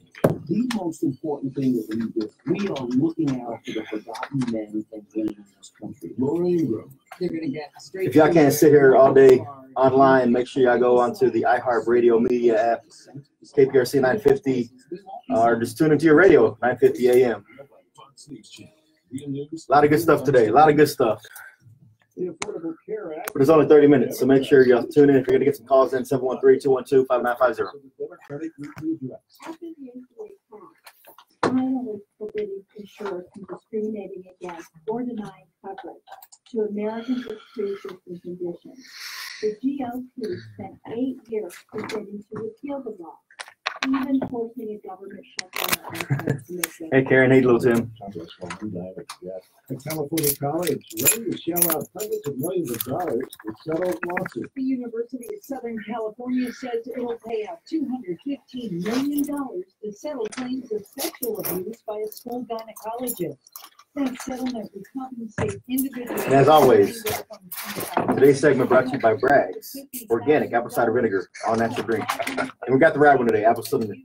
Dick, where's your Topo Chico? I got a little Topo Chico right here. You got it? Let's make sure you got it. Got it.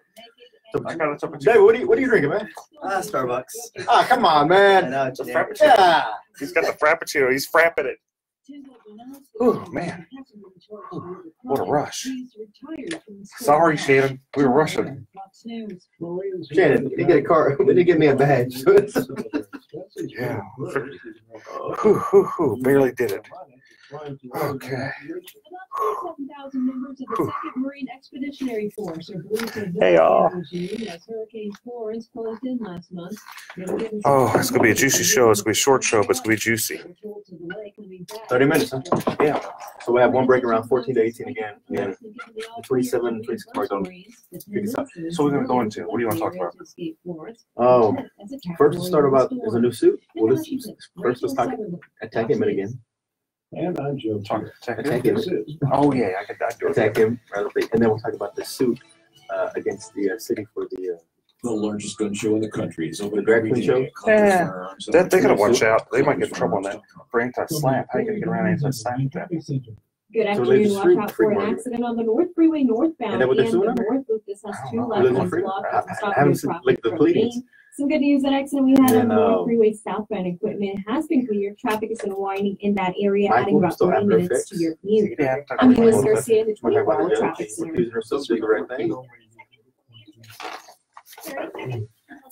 Okay, cool. And pizzas out for a limited time. And then we'll talk about Sylvia some more. Yeah, we do need to talk about Sylvia though. We got the rest of the affidavit, and we can talk about the Chronicles hypocrisy because they endorsed her after being one of the lead publications on this Me Too and Kavanaugh stuff. Go to Danny and his practice. Take a break. After the first break, we're going down. Yeah. After the first break, we're going to you with the about immigration law and how it ties in and stuff like that. KPRC. We'll make it fit. Opinions provided on the Eric Dick Show are for information.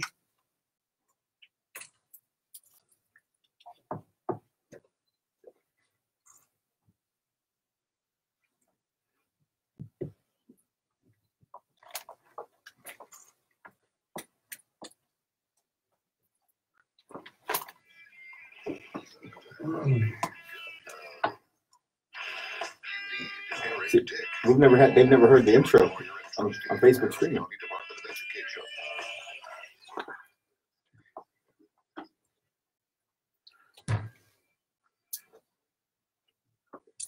All right, folks, we're back to a spicy show here today. It's going to be fast and furious Eric Dick Show with my co-host and wingman, Chris Carmona. And hello, good weekend, everyone. It is going to be a great show. Okay, we had a lot happen this week. We had, Touchy Sylvia. We got the rest of her affidavit where, she's talking about some rash she has, and she has a clerk, which she's a municipal judge, and she, starts telling the clerk, hey, I got this rash on my leg. You want to see it? And the clerk's like, well, no, not really, Sylvia. I don't know that many people want to see it, but no, I'm good. And she was good. And that's the thing. I mean, when we left off last week, we had limited information on this affidavit, but we have procured the remainder of the affidavit, and it just gets even worse. I mean, there was trips to Nashville where she was just taking advantage of her allegedly aggressively inside this hotel room. And, this is a legal talk show, and we talk about legal standards and how that impacts the community.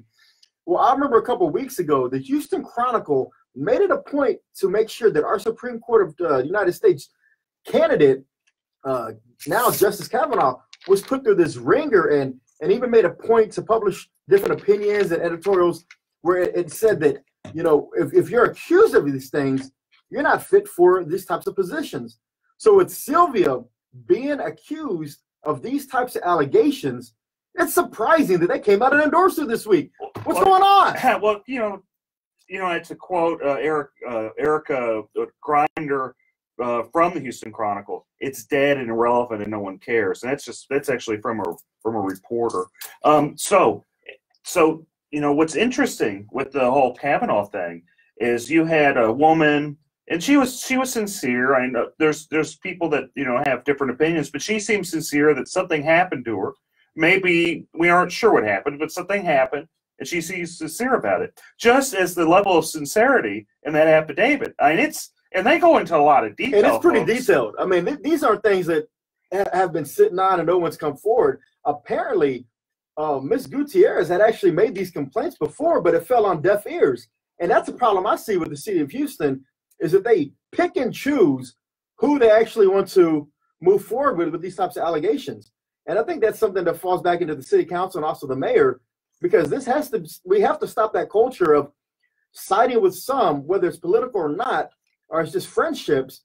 If these allegations are being thrown out there, you got to act on those. I mean, if not, you open yourself to all types of liability in the employment field, right? Yeah, you're right. And didn't if I remember right, reading that affidavit, didn't one of her staffers kind of walk in and go, whoa, I don't want to see this, turn around beeline right out? Opened the door, unlocked it, and said, whoa, made a U-turn and got back out of there. I mean, so there's been witnesses to these allegations or to these events, and I'm just shocked and appalled that for the Houston Chronicle to come out and say, we're going to lead the movement and making sure that people have a voice and people who have these allegations, they're going to be heard, to come out with no hesitation and endorse against Philip Aronoff in the congressional race in CD 29 over in the east side of Harris County. Or they could have just done no endorsement. And they could have just they could have said, well, look, we're going to be the bigger person. These allegations with Sylvia, they're pretty sincere. Someone's, and just so the listeners know, this is, the former county commissioner, former state senator, Sylvia Garcia. What she did is she took off her, allegedly, which is probably not very alleged, but anyway, she took off her pants, said, hey, I got a rash to one of her clerks, ran around in her panties. Another one of her staffers kind of came in and kind of was freaked out and beelined out of there and just completely harassed this poor girl. I mean, if I did this type of stuff at my business or even at the Department of Education, it'd be all over the news. Oh, it would be. It would be lawsuits left and right, all over the news. Every single media publication in the city would be covering that.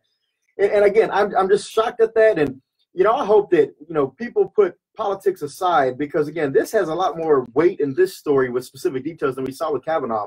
And I hope the Democrats actually hold Sylvia Garcia accountable. And there may be some infighting that results from this with early voting starting on Monday. And so we'll just have to see on that. But with infighting also comes another person we need to talk about. The turmoil hasn't stopped with our county judge. Oh, hunker down? Hunker down. Last week he had came out and endorsed the Democrat candidate for lieutenant governor, and there was some minor backlash from some of the candidates down ballot in Harris County, the Republican candidates. And there hasn't been any backtrack. If anything, it's been a double down on the statement of saying, I said what I said and I meant what I said. How's that going to affect everybody? How's that going to affect the courthouses? Because, in 2008, we saw a huge wipeout. 2012, we saw it again, a wipeout. 16, another one, sweep every 4 years. Ed Emmett is just kind of the reaction. It's really the fault of the local party, the complete mismanagement by the local Harris County Republican Party, and the arrogance of Ted Cruz. And you got to realize that Beto is the result of just utter arrogance of Ted Cruz being just elected, runs for president, just ignores everybody. I mean, Beto, he's done a decent job. He's not going to win. I don't think he's going to win. I think it'd be surprising it'd be a shocker. But stranger things have happened. But Beto wouldn't have nearly as much following if Ted Cruz would have done his job. And also been a nice guy. And everyone tells me in the Republican Party that's around him. I mean, some people do like him, and they jump up and down and say, we like him. But there's a surprising amount of people that say he's a jerk. I don't want to be around him. He's not connected to the people he was when he campaigned first in 2012. He's kind of separated himself with more of an elitist attitude is what I hear. And then I also heard last night that there was a Kingwood Tea Party gathering, candidate rally, and apparently that was the buzz around the room. Is anybody going to hold Ed Emmett accountable for this statement? And is that going to really hurt the down ballot judges? I think it will. I think it'll hurt the judges, but you got to also remember that Lloyd Oliver, he did something similar, actually a step back, maybe 4 years ago whenever he ran for DA, and the Democrats just kicked him right off the ballot. Yeah, and there's been some great articles about that by Charles Blaine and also Kerry Cheshire. They made some mention on this, and they were asking people, hey, what's going to happen here? Oh, nothing's going to happen because Emmett's tied in with the local party that's incompetent. Yeah, it is. And more to come on the Eric Dick Show. A shortened segment today. We only have half an hour. We got to get to y'all some sports programming. But y'all sit right there, and we'll be right back. Thanks, folks. See you shortly. We'll come in, go in with you for probably another 10, 12, then we're gonna be done. Yeah. So, what do you feel comfortable talking about? Like, what area are you just be like, man, I know this, I'm dynamic on this, and boom. Just anything immigration is good. We do all types of immigration. We do business, we do family, we do removal. So anything that you want to talk about in terms of any new changes, like right now there's an instant denial that just started in September. Okay. So that means that if you send in a petition, it's wrong, something wrong with it, not all there, so just deny it. And this bad used to, they just refuse it. But denying it is actually right up here. bad. Okay. Then we can talk about this caravan that's coming up and Trump's statement. There's some tough people, and we don't want those tough people coming in. And we can see about, they're coming from Guatemala and Honduras. They're trying to go through Mexico. Mexico's actually trying, they're trying to do their job and secure the border. So we don't want you coming in and filter in. They tore it down, and I'll tie into immigration, and then immigration right there. That's how we do it. I think smoking always affected my daily life because I was a closet smoker. Roseanne, exactly. Someone like the county chair should have said something, but he didn't. Really, the guy pays them off. I mean, that's it's his major funder. There's no him and this guy Weekly, they own him. So what is he gonna say? No, don't do it.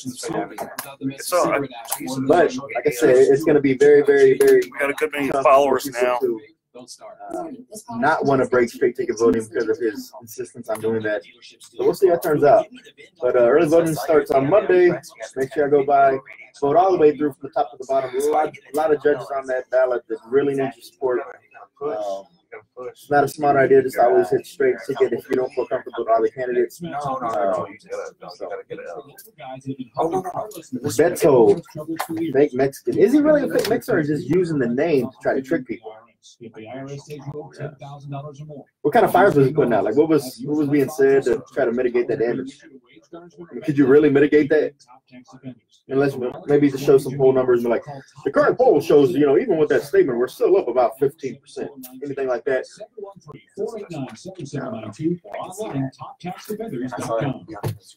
He speaks his mind.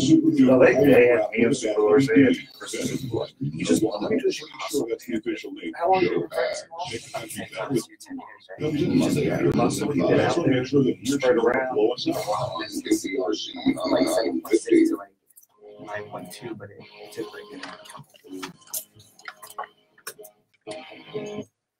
Oh, here we are, folks. If you haven't pulled over and talked to your lawyer, you better do it because we're going to go into some law, and I don't want you guys crying to me because I gave you good advice and you hadn't paid me. So you better go talk to your lawyer before you listen anymore. Okay? And if they're suffering from any type of home damage, car damage, life insurance issues where the insurance company is just not paying, so they call Dick. Better get Dick. Eric Dick. Better get Eric Dick. And so when we left off, I mean, again, there's just so much turmoil going on in this world. But one thing I do have to say is today is my daughter's 14th birthday. Happy birthday, Brooklyn. My mother and sister's birthday. I was about to say, you have a family of birthdays today, too. And it's Mark Lanier's birthday. And Mark Lanier's birthday. So October 20th, mark this down on your calendars, everybody. That's a strong day for birthdays to come out. But other than the birthdays, we have some other exciting news going on in the country, right? Oh, we have a lot of exciting news, but why don't we start off talking with Danny about his little law practice doing immigration law, and we can kind of tie it into all the many things that are happening in this world.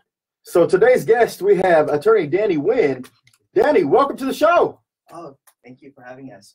This is David Wynn, by the way. Oh, sorry, David Wynn. Oh, it's okay. So I had it right the first time when I said David. Yeah, you said it earlier this morning, so yeah, maybe it's too early for you.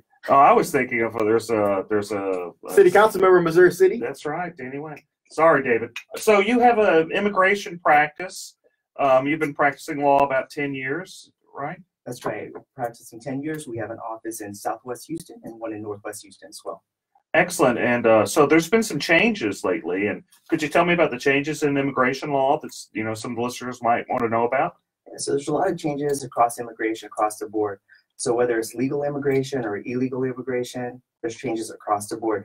Hi, this is Eric Dick, and I think it's important that you know your rights. If your homeowner's insurance company has denied or underpaid your claim, you have the right to hire an attorney.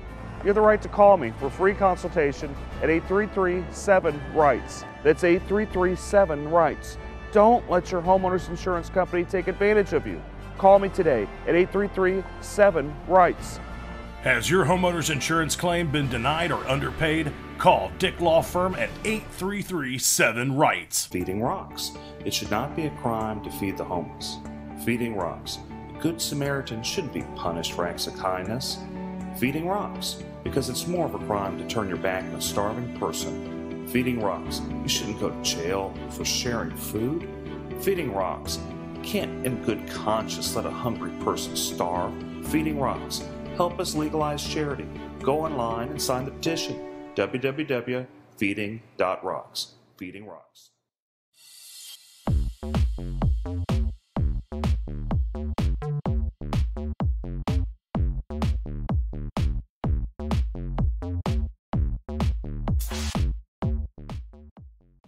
Some of the major changes, instant denial. So starting in last month, September, if you send in a petition or an application and there's anything that's wrong with it, immigration used to send you a request for more evidence, or they send you a notice of intent to deny and give you an opportunity to fix the problem. So now, no more. They can instantly deny your application. And again, this is not like a rejection, this is a denial. So it looks really, really bad if you're trying to reapply later on.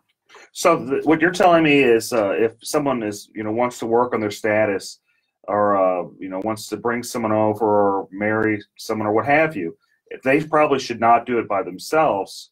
They're probably behooved to go actually get a lawyer to help them with their immigration status. Is that what you're telling me, David? Exactly. I used to tell people, if you read the law very carefully, you could probably do this by yourself. But now so much things have changed. Like, I'll just give you an example.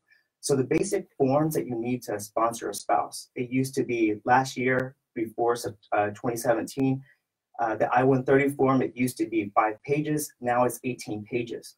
And there's another form that supplements that. It used to be 4 or 5 pages. Now it's an additional 18 pages. And those are just 2 forms out of the many forms that you have to file in order to bring someone to the U.S. Now, this is things that probably an attorney is best to equipped to handle. Is that correct? Is that a fair assessment?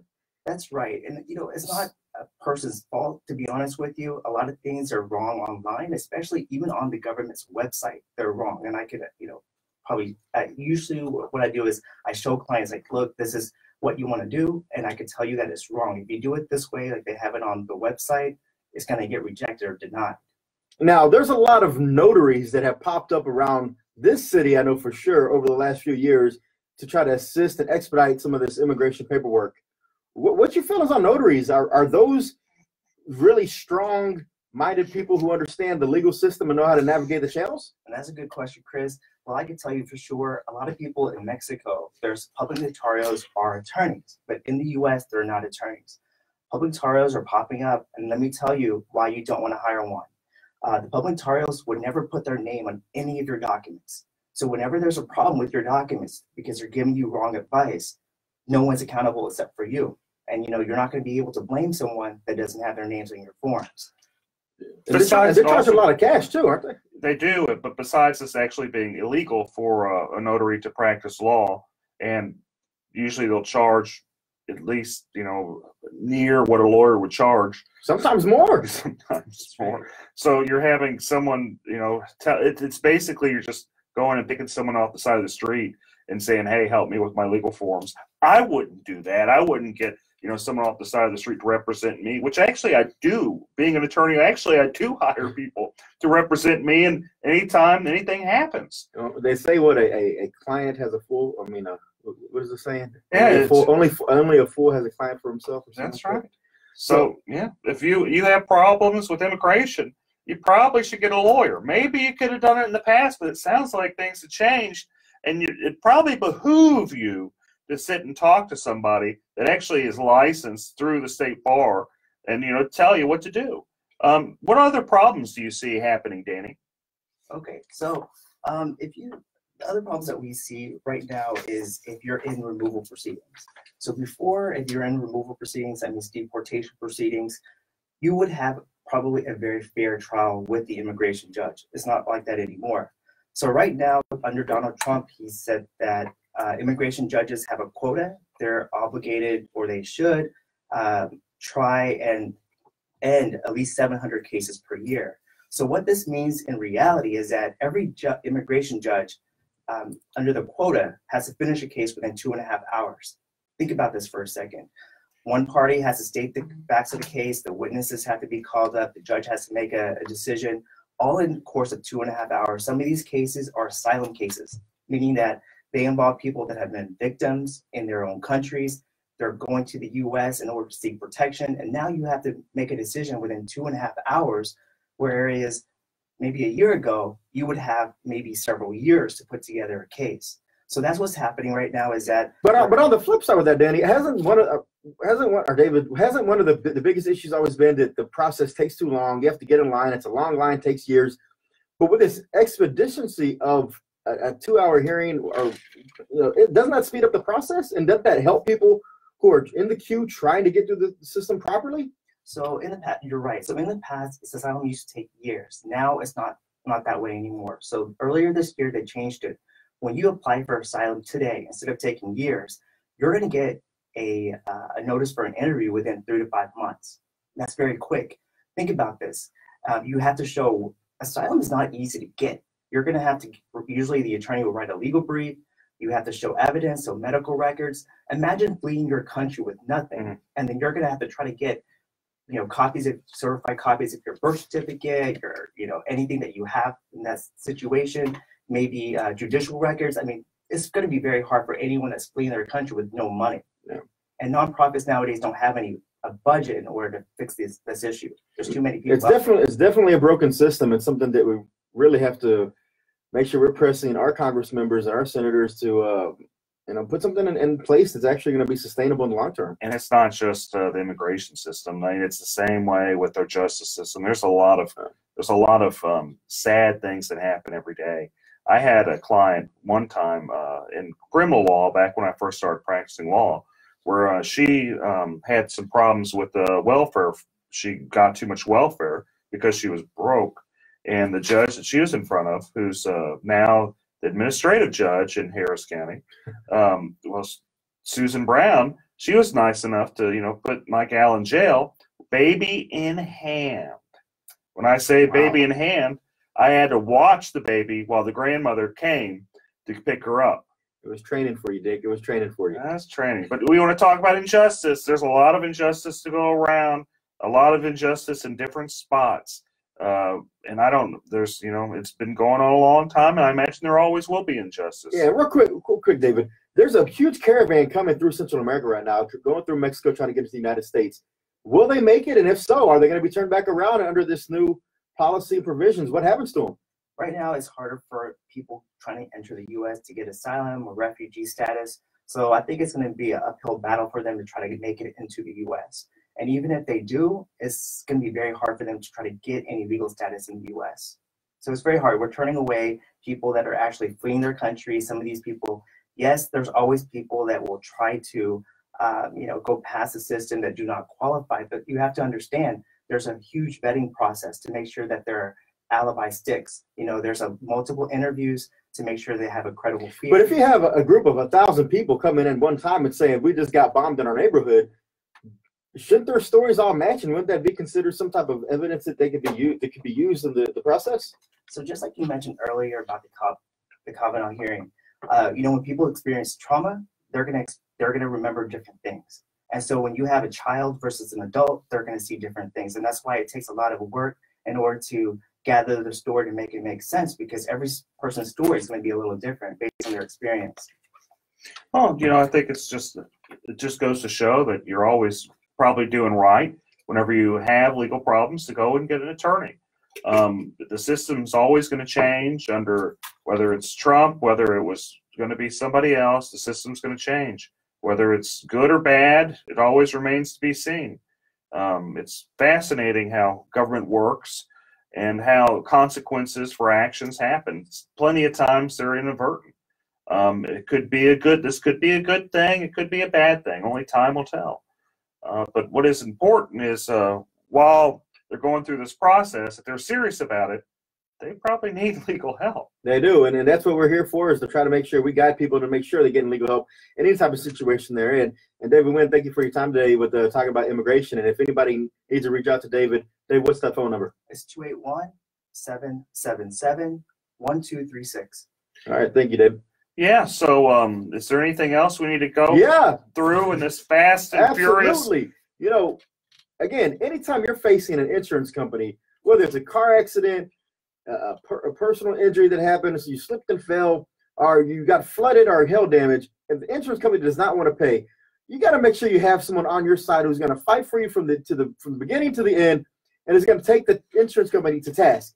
You know what I found amazing is I've represented like thousands of people. And when I say thousands, like 2,000-3,000 people.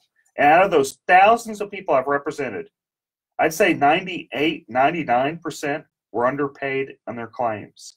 It's just kind of fascinating that so many insurance companies just underpay claims, and they pay big money to to government through lobbyist organizations like Texans for Lawsuit Reform to buy people off.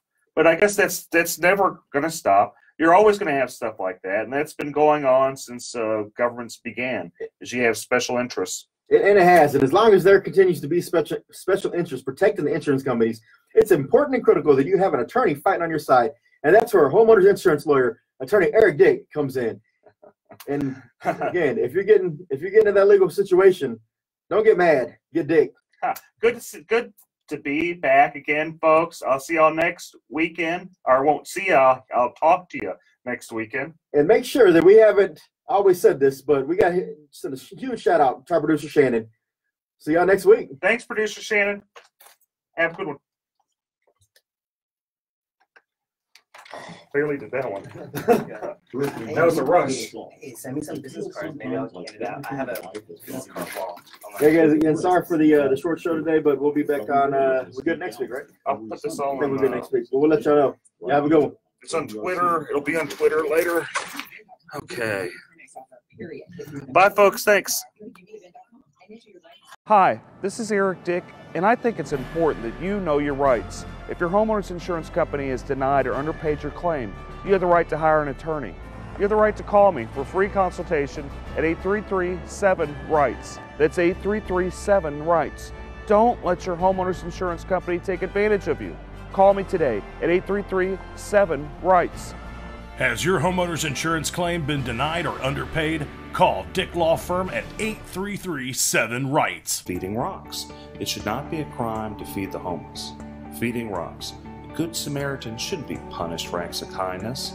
Feeding rocks. Because it's more of a crime to turn your back on a starving person. Feeding rocks. You shouldn't go to jail for sharing food. Feeding rocks. You can't in good conscience let a hungry person starve. Feeding rocks. Help us legalize charity. Go online and sign the petition. www.feeding.rocks. Feeding Rocks.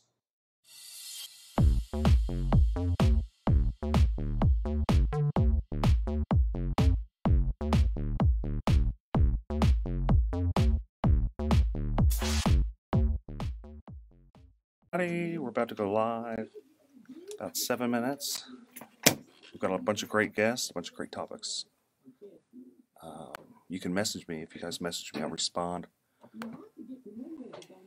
Oh. Let's see. My handle is at Dick Law Firm on most Twitter, Instagram. Okay.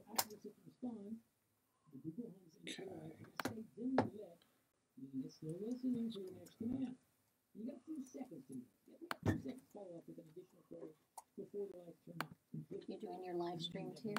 Yeah. So, Does he have Wi-Fi or no? There is Wi-Fi here. It's iHeartMedia. I don't remember the password. I'm gonna have to find it. yes, yeah, iHeartRadio guest. Yeah. Radio guest. No jumping.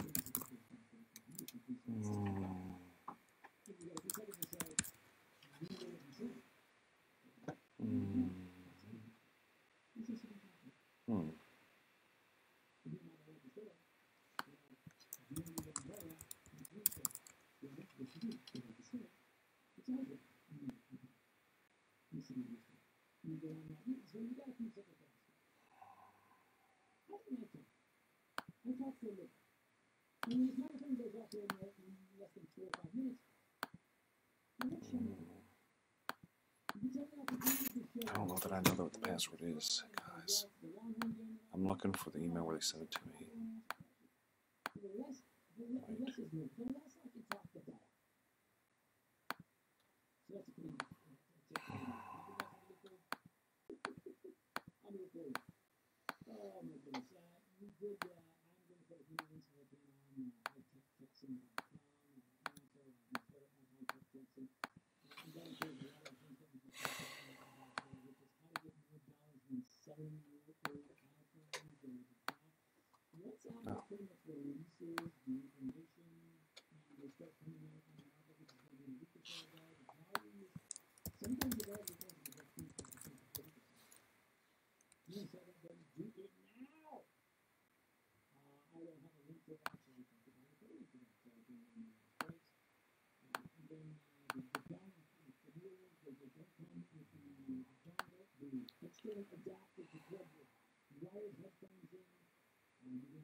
Check their phones. Good, I checked their phones already. I put mine on vibrate. Yeah, mine's on vibrate. Probably better put in your pockets. Yeah, I watched the debate last night. I saw clips of it. That's it. Yeah, pretty much. We have kids, so we're like, we have triplets. You So, have triplets? Yeah. so we basically pass out Pretty at much. It's work, take care of the kids, and sleep. Yeah. When you When can. they go to bed, we clean, do all this stuff, and then pass out. 2.5. Or at least I wait till they go to bed first. So. Before we pass out, that's a good thing. Well, we do CPS work, so It's we kind of a know necessary requirement. it's kind of a necessary requirement. Wow. So they exhaust us. Yeah. basically. Is that the only thing? That's all. He Oh, says we yeah. can't have any more kids. Well, I understand that. Isn't that mean? We just knock them all out in one while. People say that it's not quite as amazing as you would think to knock Yeah. them all out in No, one shot. I definitely see the benefit of. Any triplet parent you speak to will tell you, we love our kids. We wouldn't have chosen to have triplets. Correct. That's like Octomom type thing, Right. thinking. Yeah, we're more of the, we're happy we had 3 kids, yay. But Are they all girls, all boys? I mean, cried. you gotta get your boy, man. Nope. I cried. As I told them, no one's gonna love me. I said they're gonna love daddy. Mommy will do everything and daddy will get the love. 3 girls? 3 girls. Oh, did you find a Wi-Fi password or no? I didn't. I couldn't find it. I looked. I didn't see it. Do you think your engineer knows it? You're gonna have to ask her. We're about to start though. Okay. We're gonna be able to talk about CPS a little bit as well. Well, he does some CPS and I do, but I'm not talking. So. Okay. When you record at least, and then I can give it my perspective. It's already on. Every Sunday from 5 to 6 p.m. Right here on KPRC 950 AM. And now, the worst commercial ever. Hi, I'm Justin Galvin, retired athlete from the local ball team. So I know a thing or two about insuring a landscaping business. I trust the pros, commercial auto and business insurance through Progressive. Get customized insurance solutions at a Grand Slam home run for you. Restroom. I'm running. Whereas commercial auto and business insurance through Progressive is agent. To the left. To the left. So I just discovered DazzleMe.com. It's a totally addictive new jewelry site with big name luxury brands. And you know which ones I'm talking about. The designers that you can't find anywhere else. All at a fraction of the price. I'm going back on DazzleMe.com tonight. Maybe doesn't necessarily work. Okay.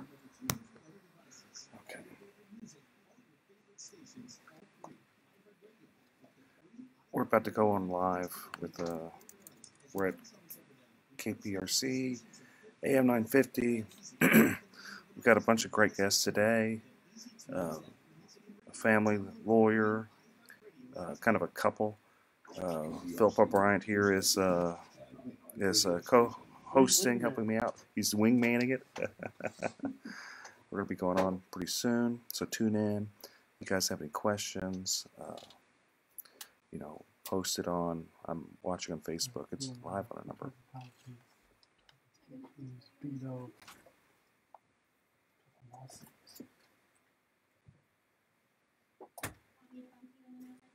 That's fine.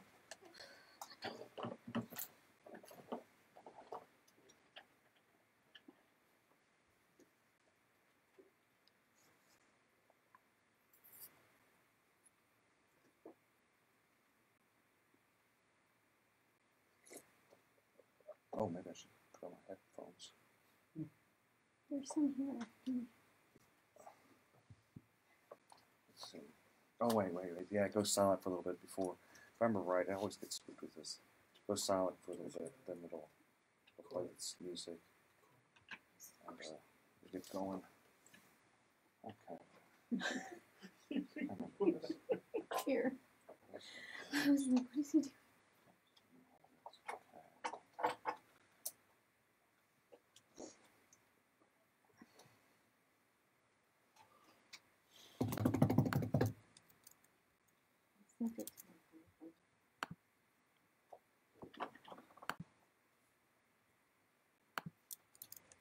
I didn't know Beto had a DWI. You mean Bill? Oh, Beto. Beto. Didn't he have someone like his dad that was a judge covered up or something like that too? Didn't get his dad last night. That's what I heard. Very well could be. That'll make for some. That's gonna be some good radio. You guys getting a preview of what we're gonna be talking about. Juicy, only the juiciest here.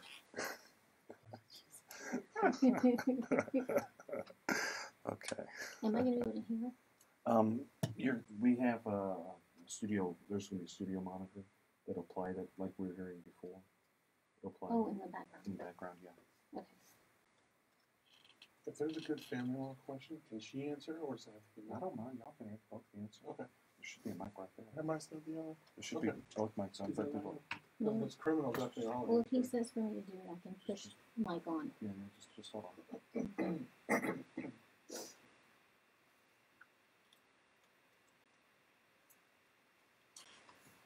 I know it's quiet. Okay.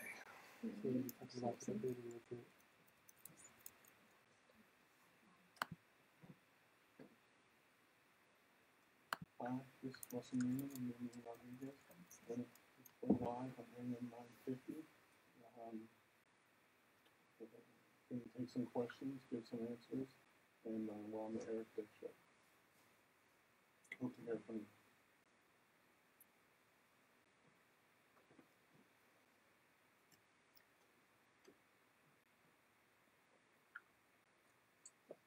Okay, I know it's a little quiet. I know. That's okay.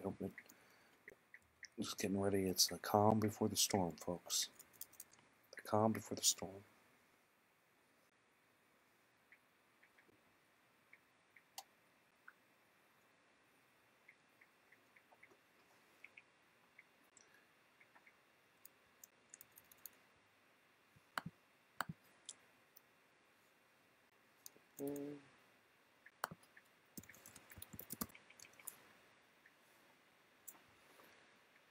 Okay.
from the Emporium Diamonds and Design Traffic Center. We did have an accident working on the outbound side of the freeway. We put recap to the backing up into the downtown area. It's not clear, but things still might be slow to unwind. And we do have construction related outbound on the Southwest Freeway affecting Westwood, but now the backup from Stephen Foss. 24 hour traffic center. Adjust that. This report is the headphone volume there too, if it's too loud. this month of participating in Napa Enterprise stores, 5.8 to Okay, we'll get ready to go on. Minutes, folks. I'm here. Still have a delay. You tune in AM 950 or just Facebook Live, Twitter, Instagram, Twitch. Twitch, yeah. I'm on Twitch, YouTube, and every single one. Periscope. That's pretty cool. Periscope, which is Twitter and all of them. So, guys, you got questions? Oh, no. You should contact your attorney to obtain advice with respect to any particular issue or problem. The opinions expressed on the whole picture are that of the host and guests, and do not reflect the opinions of the station or iHeartMedia.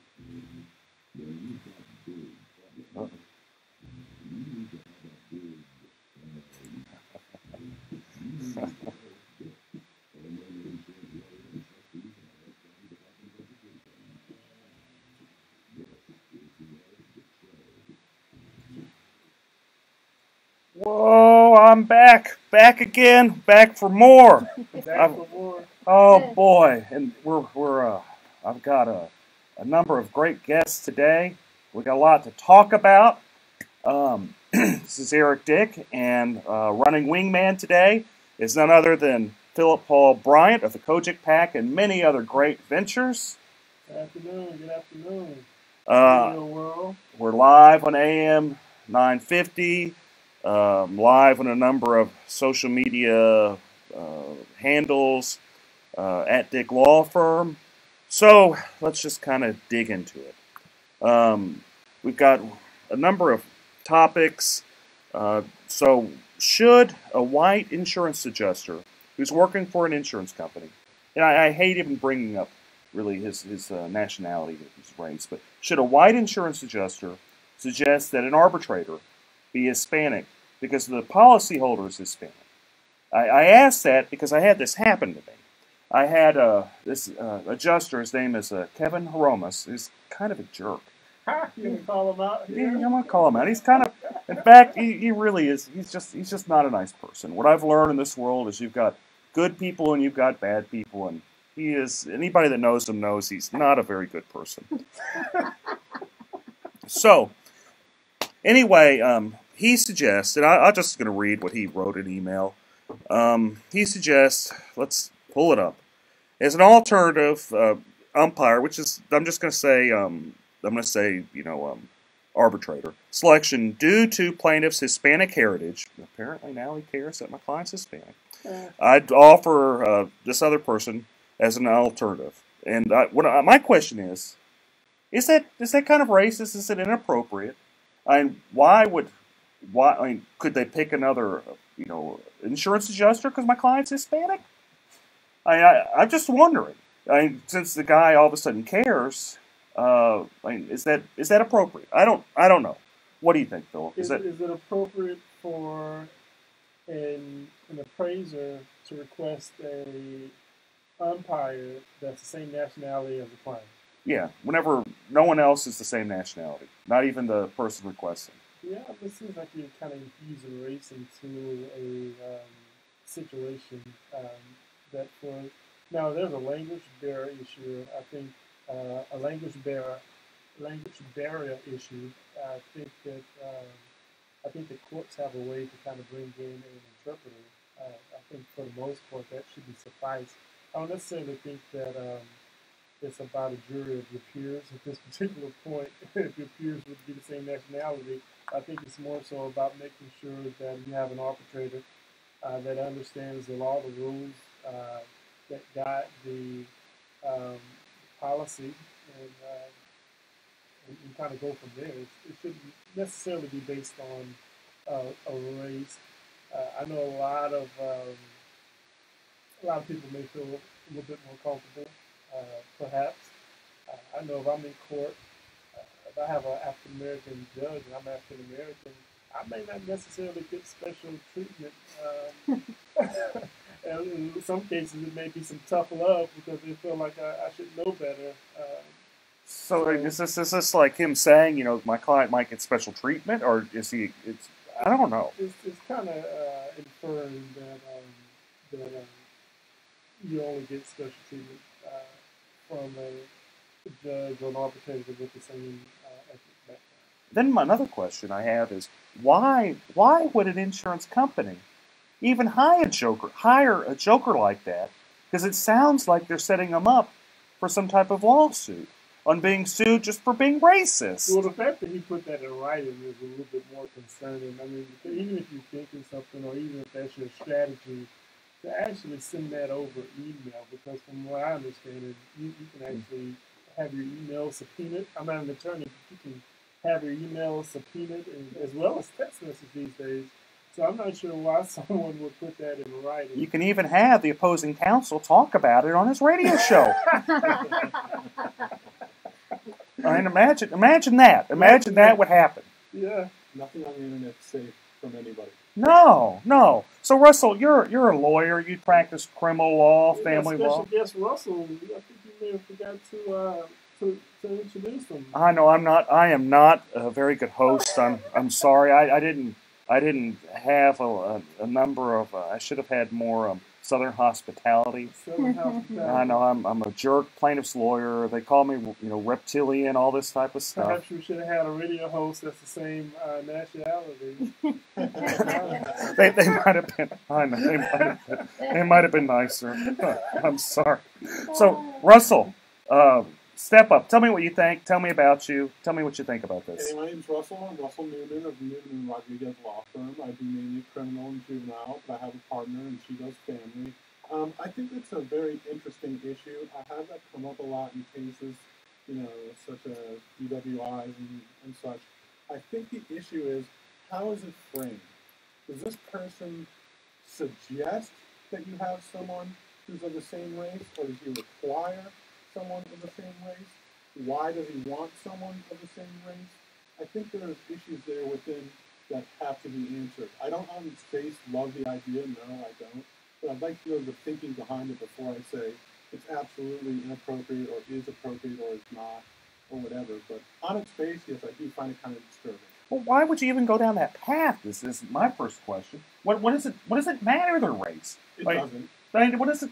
I mean, I'd hope in the current arbitrator's former county attorney, Michael Fleming, who I can tell you personally, I could go up to him and tell him what I think, and he's going to say he don't care. He's going to make his own decision, because that's just how he is, period. And they just, I guess they'd rather, I don't know. It just seems. Hi, this is Eric Dick, and I think it's important that you know your rights. If your homeowner's insurance company has denied or underpaid your claim, you have the right to hire an attorney. You have the right to call me for a free consultation at 833-7-RIGHTS. That's 833-7-RIGHTS. Don't let your homeowner's insurance company take advantage of you. Call me today at 833-7-RIGHTS. Has your homeowner's insurance claim been denied or underpaid? Call Dick Law Firm at 833-7-RIGHTS. Feeding rocks. It should not be a crime to feed the homeless. Feeding rocks. A good Samaritan shouldn't be punished for acts of kindness.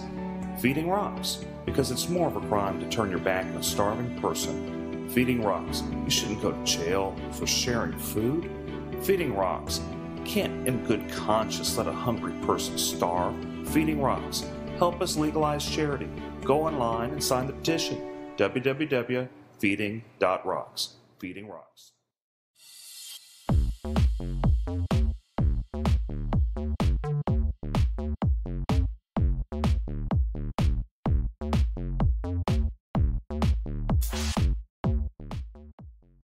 Seems weird, but you brought your law partner, your spouse, you brought her along with you today. Absolutely. Yeah. And y'all share triplets, as we were talking about. They are 2.5 years old. I love them to death, and they are hastening my death at the same time too, probably. Well, that's you don't really. These are your first. First and only.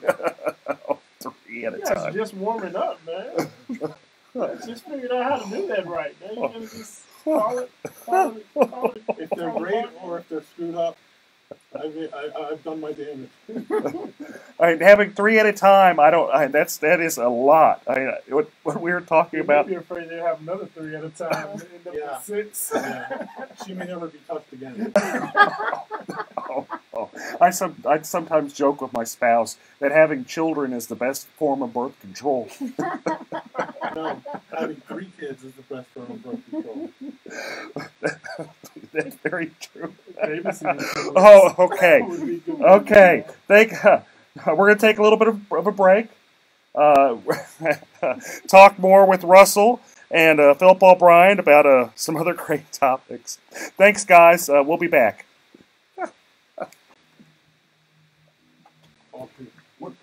What's your last name? Cynthia. Okay, Cynthia.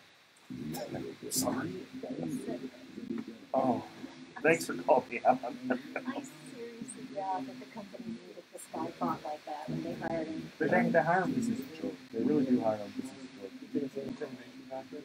No, I think what it is he's afraid Fleming's going to be there. He's always there, and he's just trying to bait. He's trying to bait the other person into changing.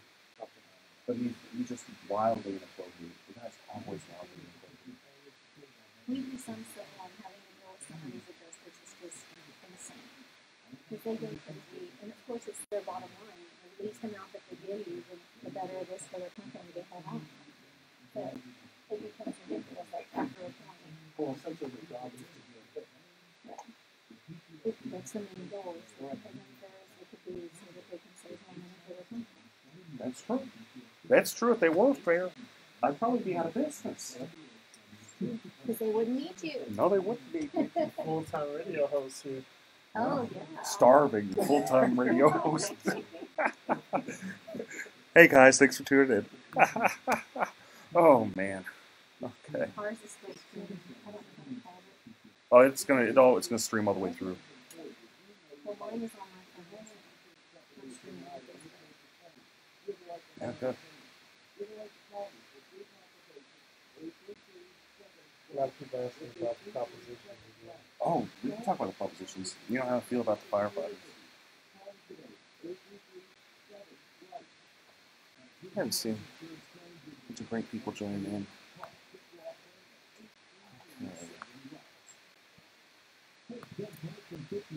Oh, man, we got a great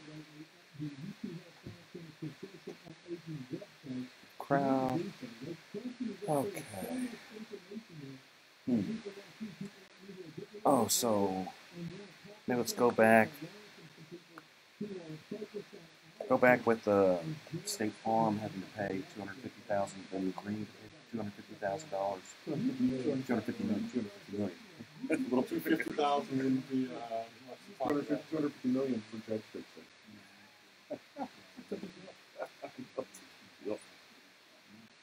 Oh, in a time like that, you know, we're pushing laws that favor interest. And then Republicans wonder why, you know, Ted Cruz is having such a hard time. Why it's a competitive race. They seem surprised, seem shocked.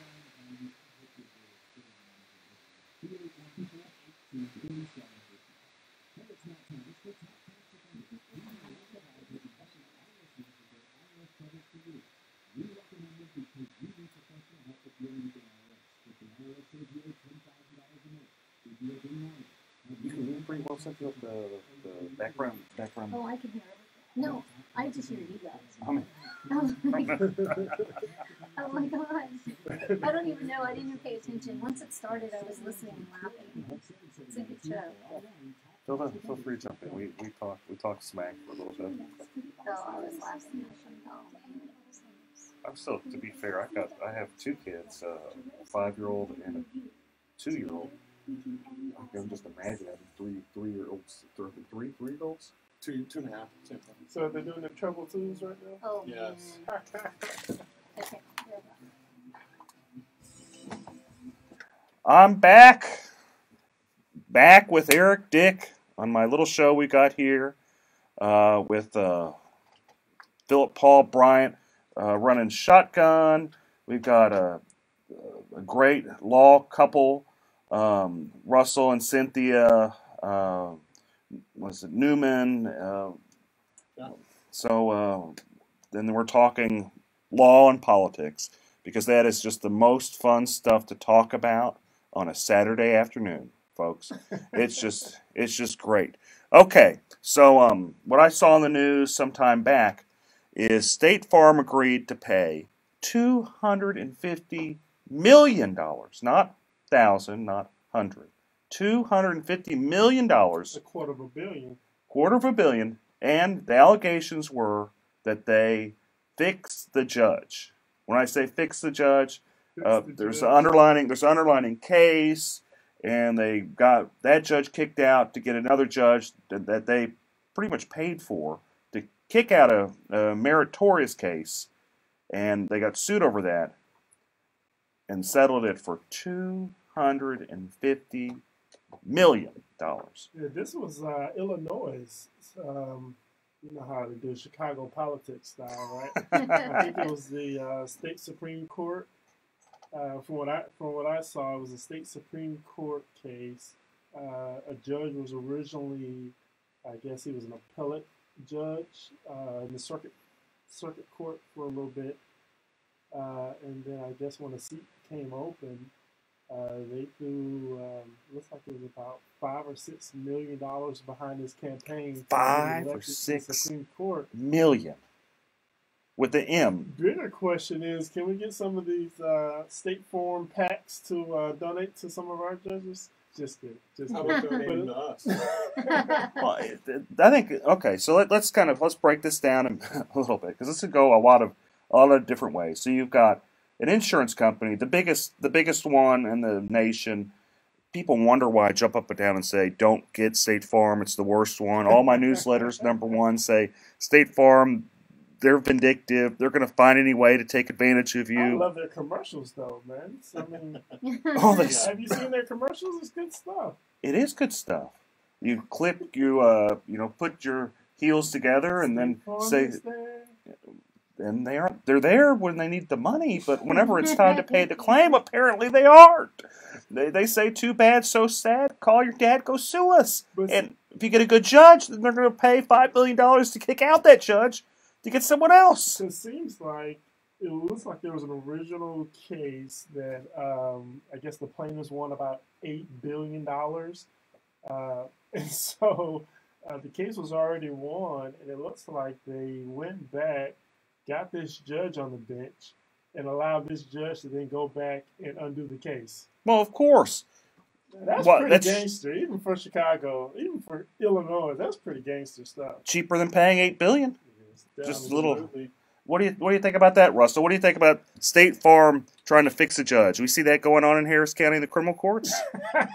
Well, I think people think that can happen, but I don't actually see it happening. But one of the questions I have about that is, if State Farm is being called out on this one, how many times has it happened in the past?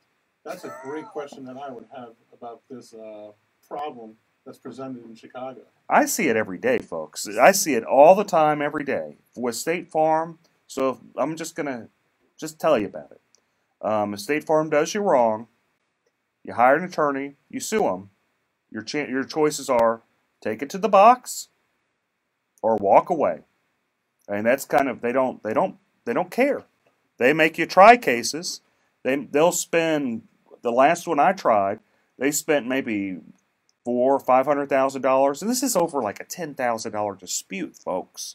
It's not over much money. It's over $10,000. They didn't pay the guy to replace his roof after there was storm damage that happened up in the Dallas area.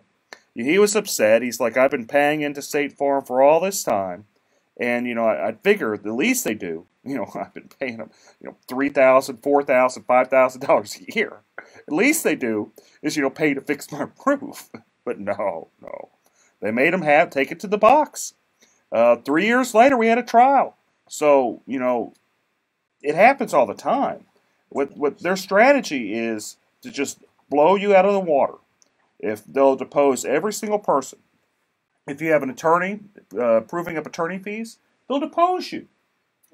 So, you know, y'all do, Cynthia, you do family law, right? Doing family law, I just have, you prove up attorney fees all the time.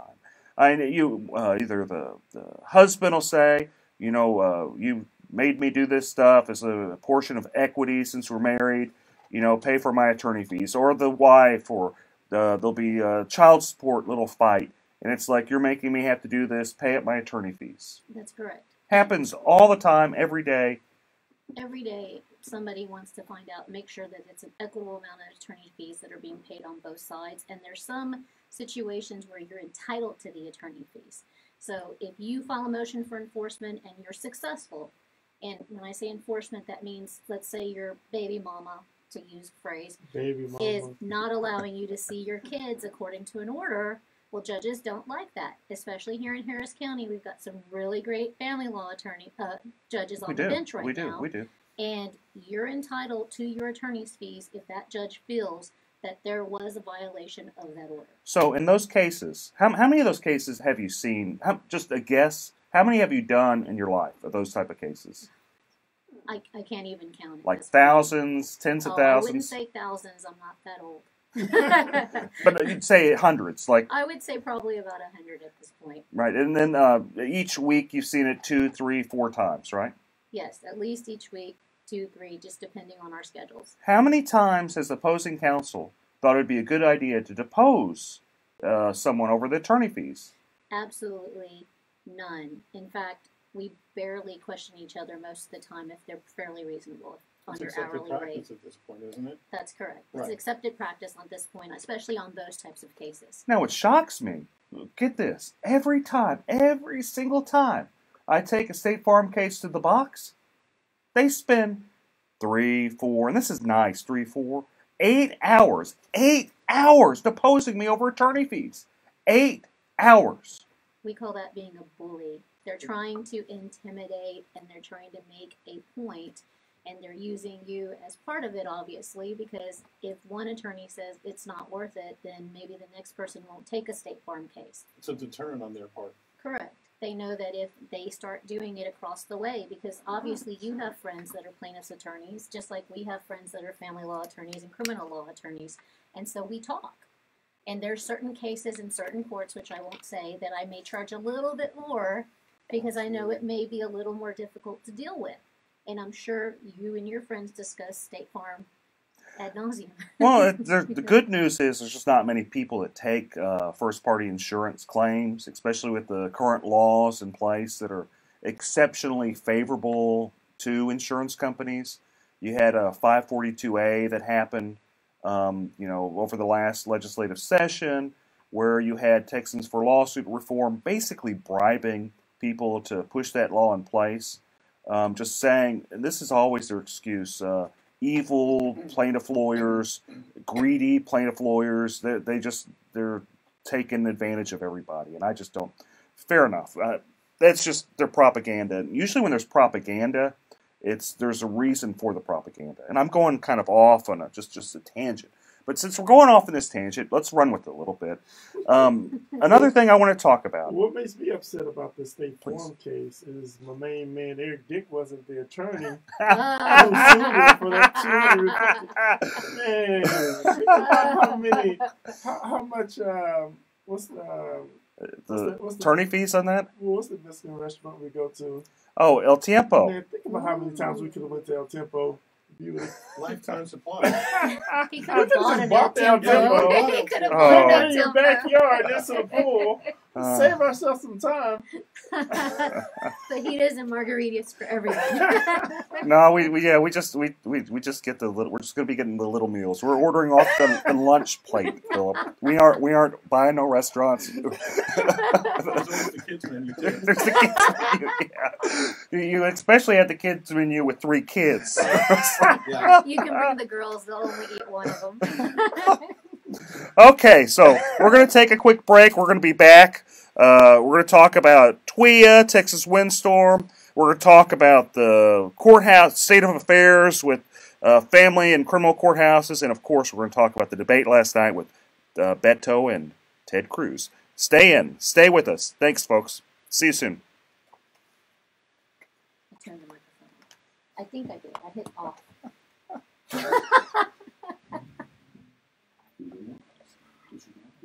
Oh man, that was funny. That was.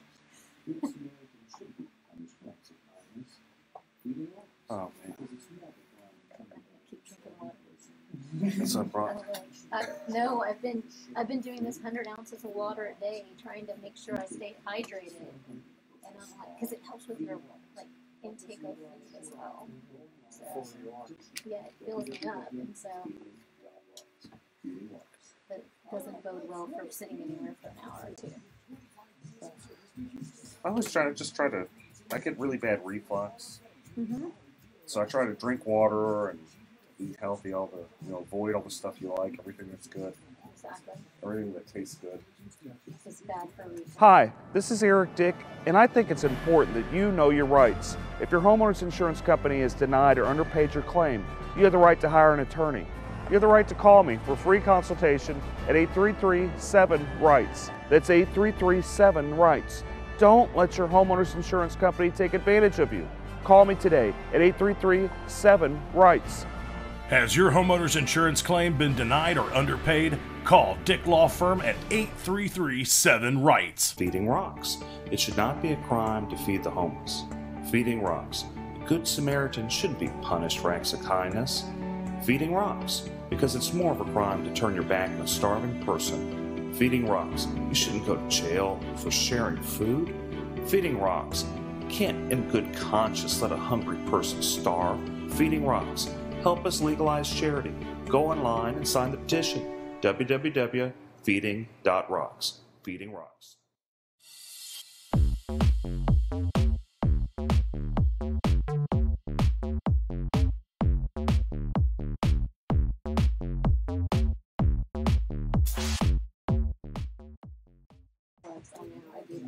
A life well lived might be better than a long life.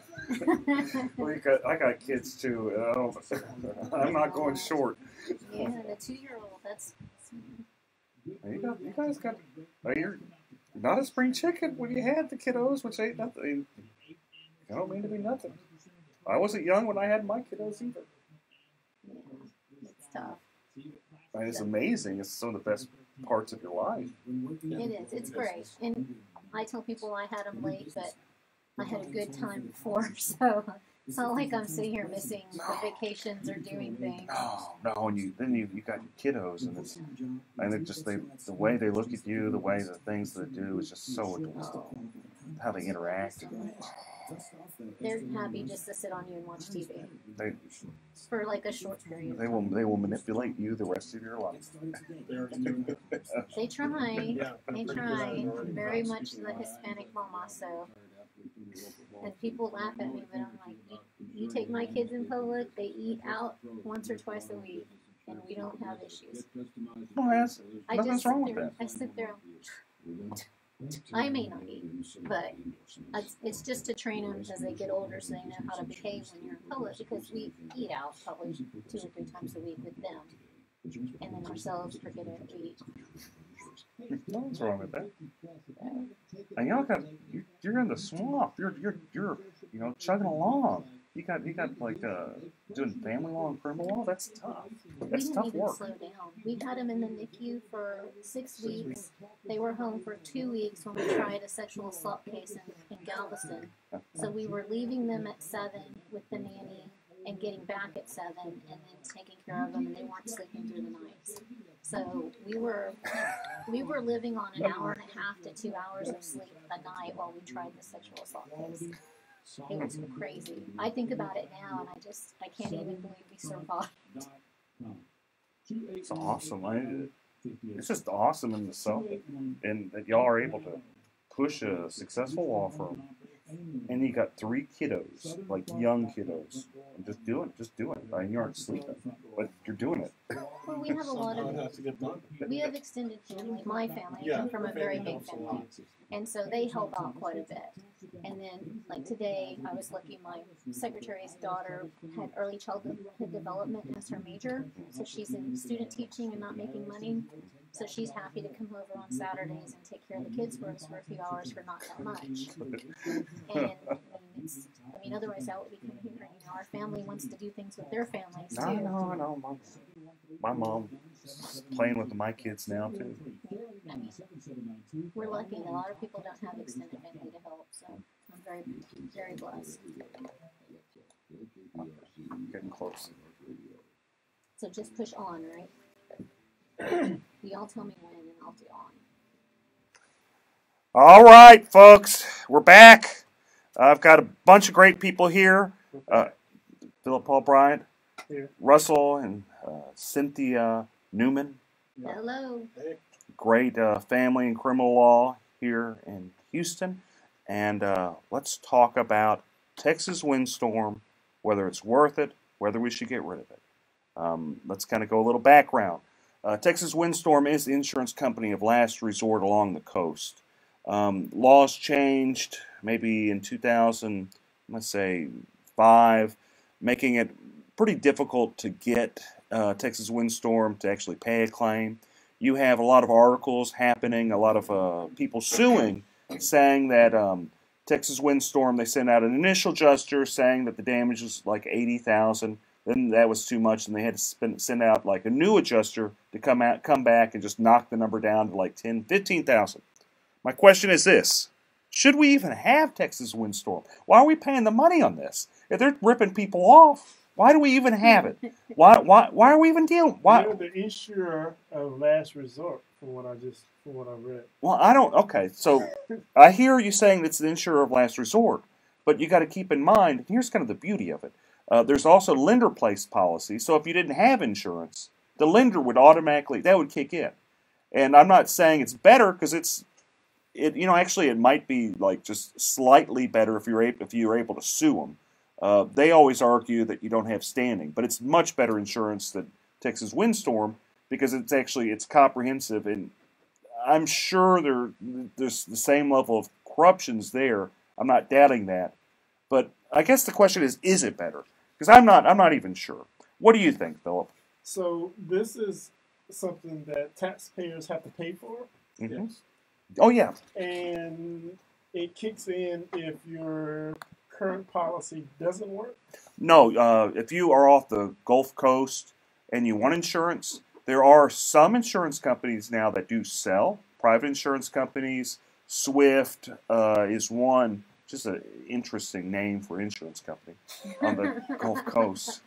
But there are some private insurance companies that are selling on the Gulf Coast. If you are not able to get them, then if you have a mortgage company or what have you, they're going to force you to get insurance.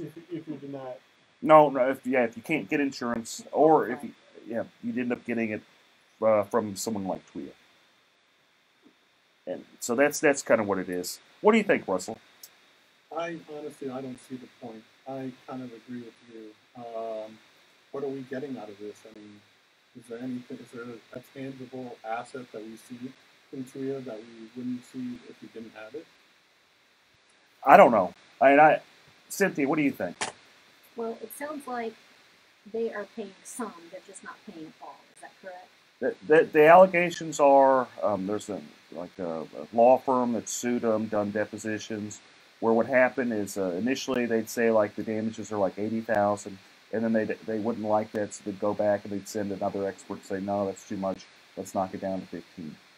Okay, and so the issue is whether or not that's, I guess it's, if they can't get it from anyone else, would you think 15,000 is better than none? How much are you paying for the insurance would be my question. Are you paying $3,000, $4,000, $5,000, $8,000 a year for the insurance? If you are, save your money. That's true. Well, that's similar to being forced to have any kind of health care insurance I think about insurance in general.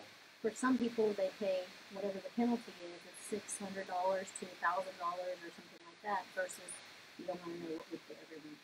No, it's probably similar to what I pay every month. And so that's part of the issue, is just, is it worth it in the long run when you save it? I guess when you, depending on how much they're going to pay, But if the history is that they're not going to be covering these, then no. I mean, you can save your $1,000, $1,200 a month, and you just put that $15,000 towards whatever damage you end up getting. And if there is, if you have a mortgage company, the mortgage company is going to charge you for lender-placed policy, which that will pay because the mortgage company is going to want the house fixed. Correct. I don't know if they'll pay right. They probably won't pay right. But I imagine they'd pay something. They'd at least pay enough. I'd hope that, well, who knows? I imagine, I've had cases where the lender-placed policy didn't pay stuff, so maybe I'm just too hopeful. Maybe I'm just too optimistic. I wonder if it's really that much every month, because it makes me think clients have been synonymous with us. We live in a flood zone, so we have to pay flood insurance, and we pay, and it's gone up over the last few years, and it was, I think, $1,600 this year. So $1,600 over the 12 months, and if you pay that for this type of insurance, if you get $15,000 for damage, that may be worth it. So what's fascinating about flood insurance? Sit around and wait for FEMA. That's something. That's a legitimate point. Oh, we're sorry. You'll be waiting around for quite a while. The Red Cross is good for 500, I think. So what's interesting about NFIP, if we're going to go into a little bit, it's a government subsidized program where you have businesses, individuals purchasing insurance that, when I say subsidized, in theory, they're supposed to pay out more than they collect, and they probably do. I don't doubt it. But having said all that, what my issue with NFIP is, I don't understand why they offer it to the business community, to school districts, to stuff like that. Whenever you can actually buy insurance on the private market, flood insurance, and it's not that much more. So that's kind of another. I kind of wonder about that. And I'm going on a side note. Russell, tell me the state of affairs in the criminal courthouses in Harris County. Well, it's a pretty big cluster. It's a big problem. I think in what's been over a year, they have done nothing to ameliorate the situation. But I think the original criminal courthouse was such a disaster that if they fix that somehow, which I don't see how they can, maybe there may actually be a blessing somehow. But for right now, I'm running from juvenile court to civil court to a small portion of the criminal court, all to cover the same criminal docket. And it pushes back civil cases that, like, you have to try, or family cases that my partner has to try, because criminal cases take precedence because, your freedom's at stake. And so I feel not only do I have to cover so much more ground in the same amount of time, my cases get precedence in the court, and that backs everything up. So I think they really, really need to focus on having each courthouse for each kind of law again. But I think we're moving very slowly and haven't seen any improvement, and it kind of gets me down because I don't know what Harris County is doing to fix the situation. Aren't they still using parts of the building? Because I know a family that had a case down there, and it seems like they kind of redirect you automatically when you go to the criminal court. They tell you to go to the civil court, even though they're having some criminal court cases in the criminal court. What's going on? What do you think, Cynthia? They may try the cases in different courts. So let's say for regular settings, you have regular court appearances, you go to the civil courthouse. Right. Well, one day you may show up, if you're set for trial, they're going to send you back to another courthouse to actually try the case. So it can get confusing for people, and they have now opened up the 20th floor. A couple floors. Probably 17 through 20. Of the main criminal courthouse, Which is the on courthouse, 201 Franklin. right, which is the courthouse floor that was the least affected. So what they're saying is it's the easiest ones to open. But they're saying the other ones are so far from being open that they're not even optimistic for So they're just 2020. kind of doing one floor at a time as far as this. I think they're opening the floors that were not destroyed. They're saying the other floors have been so damaged that they can't open them anytime soon without major construction. Well, and what the background here, if folks are just tuning in, they don't understand what we're talking about, is the civil courthouses, more specifically, the criminal courthouse got flooded, just something severe from Hurricane Harvey. There was a basement, doors. I think they have some roof problems. Sprinklers went off. It wasn't roof problems. I actually remember this quite well because they asked me a little bit about the insurance. So, Oh no, okay. And Chris Daniel was on here last week, and I know he's hustling. He's doing what he can, but there's only so much the district court can do. It's He's really a great district clerk to deal with. I don't even know the man personally, but if I have problems on cases, he answers my messaging on Facebook. I know. It's just amazing. Yeah, he hustles. So criminal courthouse flooded. All the cases got moved over to the civil courthouse. The old family courthouse, is it even being used anymore? Yeah, it's being used for misdemeanors right now. Yeah. The civil courthouse is felonies, and the old family courthouse is being misdemeanors. Misdemeanors and 4D courts, which are the OAG courts. Child support. Yeah, the child support, the Title 4D, or the Attorney General brings them for to pay child support. Yeah. So what kind of cases do you do, Russell? I've tried everything from Class C tickets to murder. I mean, Got a murder case? Yeah, sure. DWIs, ag assaults. DWI, you could have represented Duco. Yeah, right. And you know what? If I did, no one would know about it. Well, we'll get into that. That might be a good segue. So if people want to find out about you, Russell, where do they look?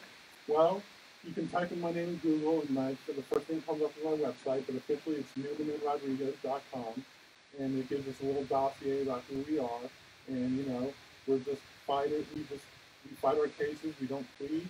We rarely work them out, and we come out on top if you hire us. Perfect. Hang out between the courts and watch them run from one court to another. Absolutely. That's awesome. We're going to be right back, folks. Stay tuned. We're talking about Beto versus Cruz, the debate. Thanks, guys.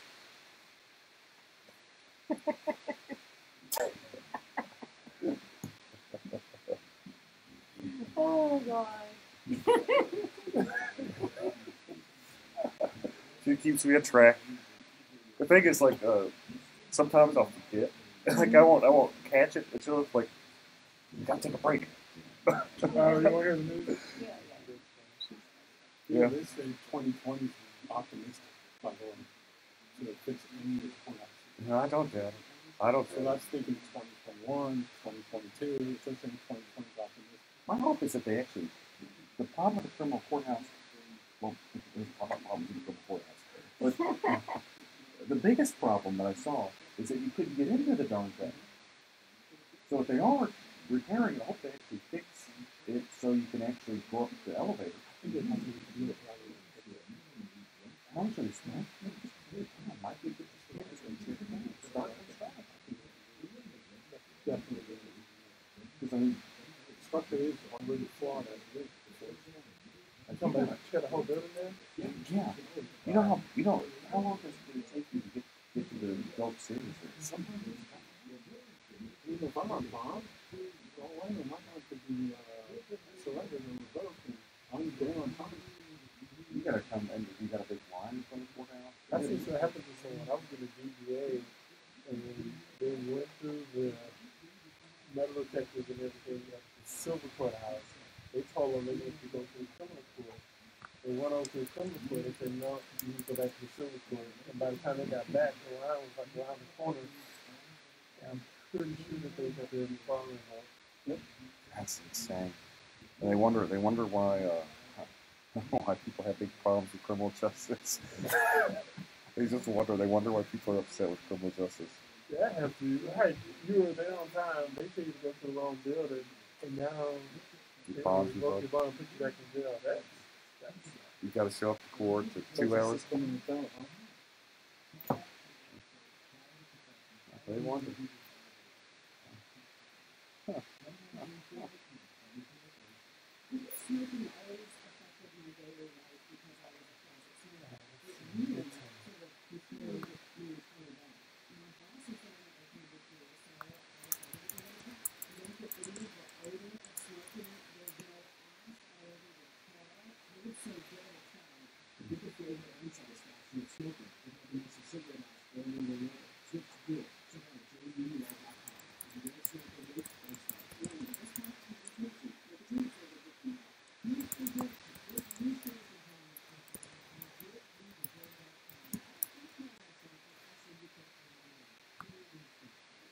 Hi, this is Eric Dick, and I think it's important that you know your rights. If your homeowner's insurance company has denied or underpaid your claim, you have the right to hire an attorney. You have the right to call me for free consultation at 833-7-RIGHTS. That's 833-7-RIGHTS. Don't let your homeowner's insurance company take advantage of you. Call me today at 833-7-RIGHTS. Has your homeowner's insurance claim been denied or underpaid? Call Dick Law Firm at 833-7-RIGHTS. Feeding Rocks. It should not be a crime to feed the homeless. Feeding Rocks. A good Samaritan should be punished for acts of kindness. Feeding Rocks. Because it's more of a crime to turn your back on a starving person. Feeding Rocks. You shouldn't go to jail for sharing food. Feeding Rocks. You can't in good conscience let a hungry person starve. Feeding Rocks. Help us legalize charity. Go online and sign the petition. www.feeding.rocks. Feeding Rocks.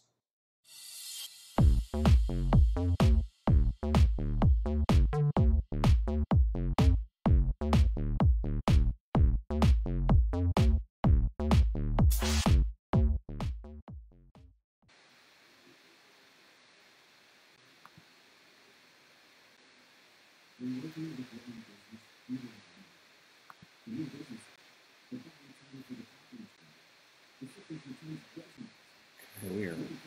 So what it is working. Periscope, YouTube, Facebook, streaming, Twitch.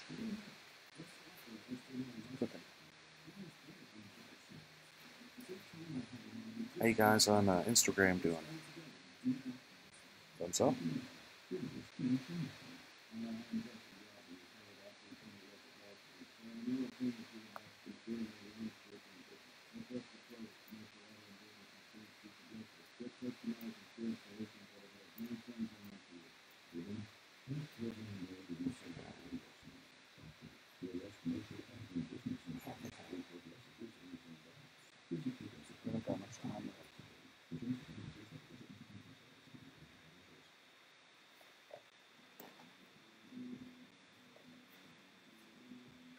I just can't believe they just let me let me have this show. I think they're just gotten desperate at KPRC. Find some poor lawyer on the side of the street and then just give them a show. We'll host for food. Yeah, well, that's right. That's the sign I had. Thanks, guys. I'm back. Eric Dick. Let's just kind of jump into it. Beto versus Cruz. What do you think, Russell? What do you think of the debate that happened last night? I think Beto really has a good campaign on his hands. I think there are many people that are coming to my house day after day asking me to sign for them, and there's more signs on every lawn. I keep getting text messages. Yeah, I get text messages too. You know, he's really trying. He has this grassroots campaign, but I don't think he's going to beat Cruz. I don't think he has what it takes. I don't think he has. I think he's likable, but I don't think he doesn't have the experience. He doesn't have the experience. He doesn't have the aura about him to be our next senator. Since when did his experience become a requirement to win an election? I guess not. What are you talking about, man? Just in comparing the two, when you Right. look at the two of them, when you're trying to determine which do you feel will win in the long run, it just seems like Cruz seems more together. And I'm not saying we're supporting either. We're not getting into that drama here. Well, in my opinion, I'm just talking about as far as the ability to get out the vote, make sure your voters, make sure your base shows up for the election. That's who determines. I mean, because there's a lot of great judicial candidates on the ballot. Phenomenal. Yes. Sherry Dean, John Schmoody. Alicia York, yes. Millard. Yes. Prime. It's Prine. Judge Prine is on there. Charlie. Right, but it's not. Hi, Judge Prine. He's probably watching. If you're listening, hi, he Judge probably Prine. is. He probably is. Just kidding. Just kidding. Oh. Yes, there are a lot. But it's not based on that. It's based on who gets the people out to vote. I mean, right. All those judges are in jeopardy of losing their jobs. Absolutely. If the Republican base doesn't get out there and kick butt, or if the Democrats are some way super motivated to come out to vote. Well, I see some of the judges that are really trying. They're going a little bit further than normal because I think they really do feel that they need to just advocate for themselves. And I think they're right. Just me sitting on the sidelines here, I see that I've never seen so many signs. I've never seen so much support for a Democrat running for U.S. Senate. I'm not saying he's going to win because he's not. He doesn't have the ability to get Republicans to support him, and unfortunately, Texas is at least 2/3. I'll be generous and say 60% Republican. And I'm not saying the Republicans like Ted Cruz, because a lot of them don't. Shockingly, a very large amount of them don't. I'm sorry, folks, they don't. I have county commissioners in Harris County telling me what a SOB he is. And these are people in his own county. I'm not going to name names. Not this You're not time. safe on this show. I'm not going to name names, but if you know me, you can deduct it pretty quick. But I have Only 4 of them. I know there's only 4 of them. But anyway, my point is this: is that for Beto to win, and I think he had more of a shot prior to the debate. But for him to win, he has to have crossover appeal. And all he did is he showed he was a liberal Democrat. Correct. Moderates wanted to vote for him. They still don't like Ted Cruz. I don't know whether they're going to vote or not. Independents, they don't particularly like Ted Cruz, but they're afraid of Beto because he's a socialist. And maybe he's not per se a socialist, but he's very, very liberal. And that can't be denied. So that's it. I think the race truly is Beto's to lose, and he's losing it. And you think if he was in the middle, he'd have a greater shot at that point? I absolutely think he could win. He'd win. I think if he just told Republicans, "Hey guys, look, I'm Christian. I know I don't like abortion. I don't really support abortion, but I think you should have something. You should work there, or at least say, look, I'm just a senator. I'm not going to touch those rights. What I'm first as a Texan, I care about helping people. And I care about keeping us secure. If he didn't have to say, I support building a wall. He just had to say, I understand that something needs to be out there to secure our borders, to take care of us as Texans. And he was right about not having a wall, dividing your property. That happens along the border. You have the government actually build a wall and separate your property. Where he's right on that. He is. You shouldn't have government going there and putting a big wall in the middle of your property. Correct. Taking away your real estate. Probably pay your rent. If they would, I wouldn't mind the wall. Right. Chip in. So he's not off on that. I do support a wall being built. I just don't think you should destroy people's property building the wall. Well, I thought he did a really good job of comparing him to Hillary. He kept Ted Cruz? Ted Cruz. He kept saying you and Hillary, which is a really good strategy in my opinion. And he also started talking about him not being lockstep with Texas. That's not what he tried to almost make him the outsider, which I thought he did a really good job. But what Ted also did a good job is acting like a jerk.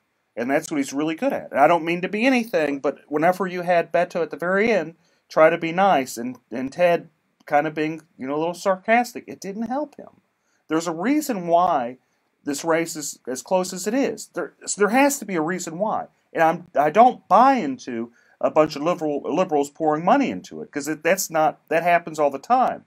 The reason it's so close is because Ted Cruz is not likable. Correct. And the reason he's not likable is how he treats people. And this is what I tell all the politicians I meet, all the great judges that we named before. How you treat people, how you treat the people in your court, how you treat people that you don't even expect. That plays a giant role in politics. And life. And business and everything. It resonates. It does resonate. Well, almost 4 million people did vote for Hillary Clinton, by the way.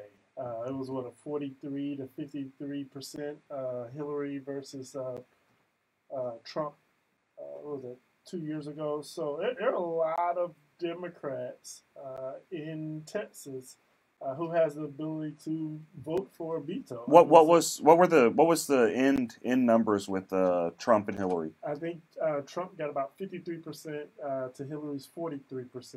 Well, there you go. So even 4.8 million to 3.8 million. I'm going to give Beto the benefit of the doubt and say he gets the 48%. Well, and that's the thing. That's the whole point that Eric's making, is that even if he needs to do something to make himself more likable to some of the Republicans that are on the fence or the independents, because even if he gets what Hillary got, he's not going to win. But that line was, you're still talking about half of the state. So in my opinion, a large portion of where Hillary votes came from was the same area that Cruz is on. Well, what I think Eric is saying is that Cruz is vulnerable right now, right, and Beto could do a better job of grabbing the people that are on the fence by being more moderate, but he's not doing that. He has a shot, and he's not taking it. That's what I think. That's exactly what I'm saying. But I don't think Beto is. I think he comes off as a nice guy, as a passionate guy. Right. I disagree with him strongly on a number of issues, but I think personality only goes so far. Though he has a good personality, he'd have to at least not scare Republicans, even just people that dislike Ted Cruz, to think that even though we dislike Ted Cruz strongly, we might dislike you more. That's basically that's it. Well, you can't underestimate speeches and likability. There was a young black fella a couple of years back who won the presidency a couple times, but he didn't win Texas. He won Harris County, and I will note. I'm not saying Beto won't win Harris County, and this is what we'll kind of maybe end on this, is that we have some really, really great people on the Republican side running for office. And there's been, what I've heard is there have been internal polling with the Republican Party. I've even heard that Dan Patrick has some serious apprehension that the Republicans lose Harris County. Right.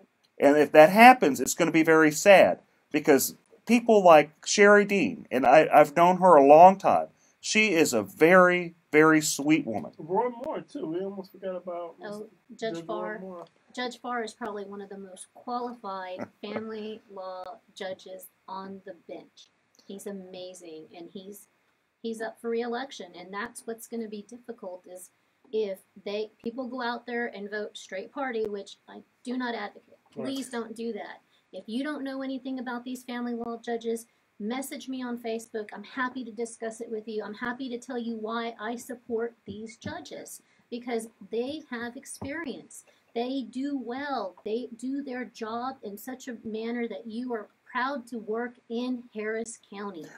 Thank you guys so much for tuning in. I'll see you next week. You guys have a great weekend.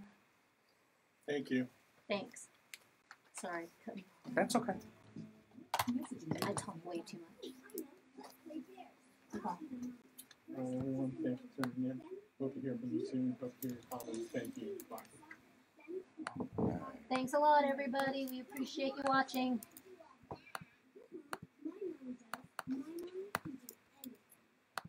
Okay, got that still learning this. Hi, this is Eric Dick, and I think it's important that you know your rights. If your homeowner's insurance company has denied or underpaid your claim, you have the right to hire an attorney. You have the right to call me for a free consultation at 833-7-RIGHTS. That's 833-7-RIGHTS. Don't let your homeowner's insurance company take advantage of you.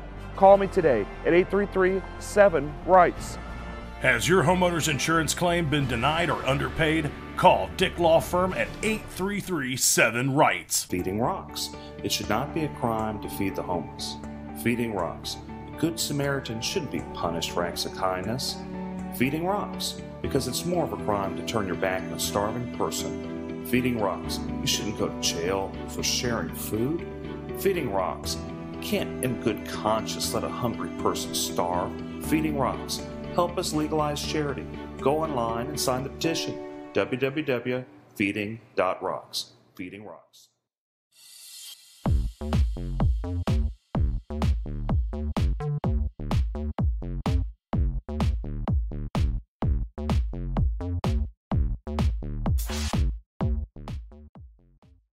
Anywhere else, listen now by going to FoxNewsPodcasts.com. Tucker Carlson. So much barking and noise and yelling. Our role is to take 3 steps back and discern what really matters. Sean Hannity. The most important thing that we are looking out for the forgotten men and women in this country. Laura Ingram. They're going to get a straight. If y'all can't sit here all day online, make sure y'all go onto the iHeartRadio media app, KPRC 950, or just tune into your radio, 950 AM. A lot of good stuff today. A lot of good stuff. But it's only 30 minutes, so make sure y'all tune in. If you're going to get some calls in, 713-212-5950. Finally forbidding insurers from discriminating against or denying coverage to Americans with pre-existing conditions. The GOP spent 8 years preparing to repeal the law, even forcing a government shutdown. Hey, Karen. Hey, little Tim. A California college ready to shell out hundreds of millions of dollars to settle lawsuits. The University of Southern California says it'll pay out $215 million to settle claims of sexual abuse by a school gynecologist. That settlement would compensate individuals. And as always, today's segment brought to you by Bragg's Organic Apple Cider Vinegar, all natural drink. And we got the right one today, apple cinnamon. Dick, where's your Topo Chico? I got a little Topo Chico right here. You got it? Let's make sure you got it. Got it? I got a Topo Chico. David, what are you drinking, man? Starbucks. Ah, come on, man. It's a Frappuccino. Yeah. He's got the Frappuccino. He's frapping it. Oh, man. Ooh, what a rush. Sorry, Shannon. We were rushing. Shannon, you get a car. Did you give me a badge? Yeah. Barely did it. Okay. 37,000 members of the 2nd Marine Expeditionary Force are believed to have Hey, y'all. as Hurricane Florence closed in last month. Oh, it's going to be a juicy show. It's going to be a short show, but it's going to be juicy. 30 minutes, huh? Yeah. So we have one break around 14 to 18 again. Yeah. 27, 26 mark on. Pick us up. So we're going to go into, what do you want to talk about? Oh, first let's start about, there's a new suit. Well, first let's talk attack him again. And I'm Joe. Attack him. Oh, yeah, I could attack him. And then we'll talk about the suit against the city for the largest gun show in the country. Is over the drag queen show. Yeah, they got to watch out. They might get in trouble on that for anti-slap. How are you going to get around anti-slap? Good afternoon. Watch out for an accident on the North Freeway northbound and the North Loop. This has 2 left lanes blocked. I haven't seen the pleadings. Some good news, that accident we had on the North Freeway southbound equipment has been cleared. Traffic is unwinding in that area, adding about 30 minutes to your commute. I'm Eunice Garcia, the 24-hour traffic center. Okay, cool. Scan pizzas out for a limited time. And then we'll talk about Sylvia some more. Yeah, we do need to talk about Sylvia though. We got the rest of the affidavit, and we can talk about the Chronicles hypocrisy because they endorsed her after being one of the lead publications on this Me Too and Kavanaugh stuff. Go to Danny and his practice. Take a break from After the first break, we're going down. After the first break, we're going to you with the about immigration law and how it ties in and stuff like here. KPRC. We'll make it fit. Opinions provided on the Eric Dick Show are for information.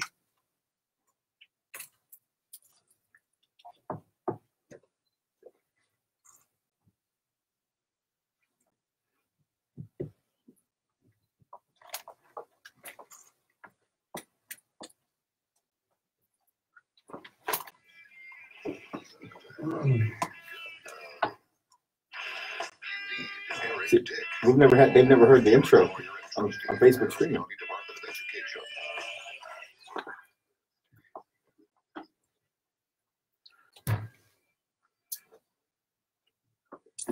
All right, folks, we're back to a spicy show here today. It's going to be fast and furious Eric Dick Show with my co-host and wingman, Chris Carmona. And hello, good weekend, everyone. It is going to be a great show. Okay, we had a lot happen this week. We had, Touchy Sylvia. We got the rest of her affidavit where, she's talking about some rash she has, and she has a clerk, which she's a municipal judge, and she, starts telling the clerk, hey, I got this rash on my leg. You want to see it? And the clerk's like, well, no, not really, Sylvia. I don't know that many people want to see it, but no, I'm good. And she was good. And that's the thing. I mean, when we left off last week, I mean, we had limited information on this affidavit, but we have procured the remainder of the affidavit, and it just gets even worse. I mean, there was trips to Nashville where she was just taking advantage of her allegedly aggressively inside this hotel room. And, you know, this is a legal talk show, and we talk about legal standards and how that impacts the community. Well, I remember a couple of weeks ago, the Houston Chronicle made it a point to make sure that our Supreme Court of the United States candidate, now Justice Kavanaugh, was put through this ringer and even made a point to publish different opinions and editorials where it said that, you know, if you're accused of these things, you're not fit for these types of positions.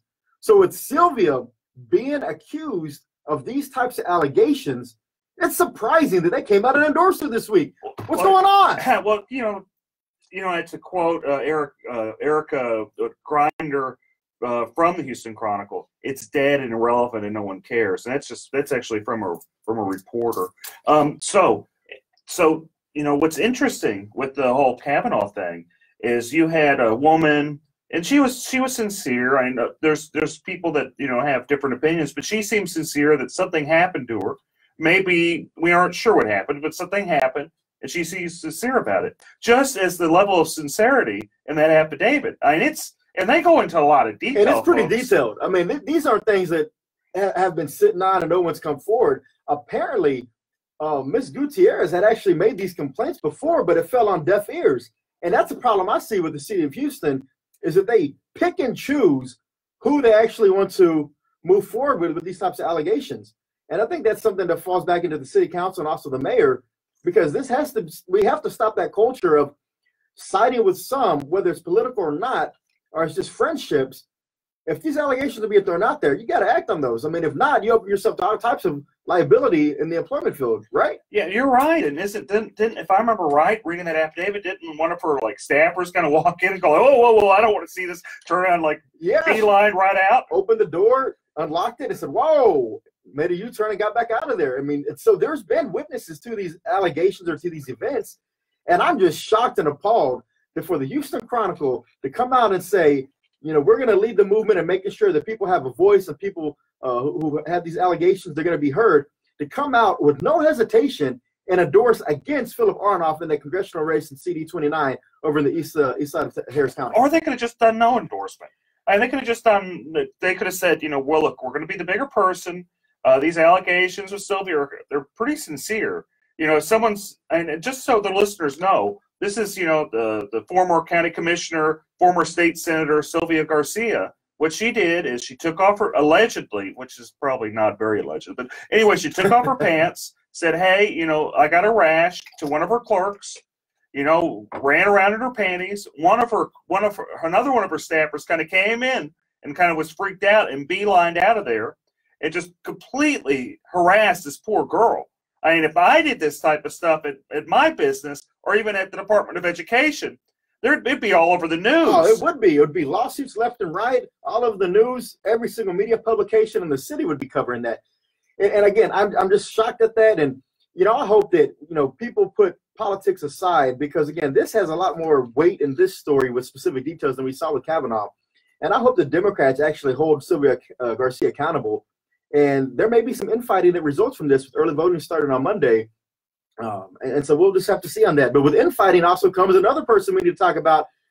The turmoil hasn't stopped with our county judge. Oh, hunker down? Hunker down. You know, last week he had came out and endorsed the Democrat candidate for lieutenant governor, and there was some minor backlash from some of the candidates down ballot in Harris County, the Republican candidates. And there hasn't been any backtrack. If anything, it's been a double down on the statement of saying I said what I said and I meant what I said.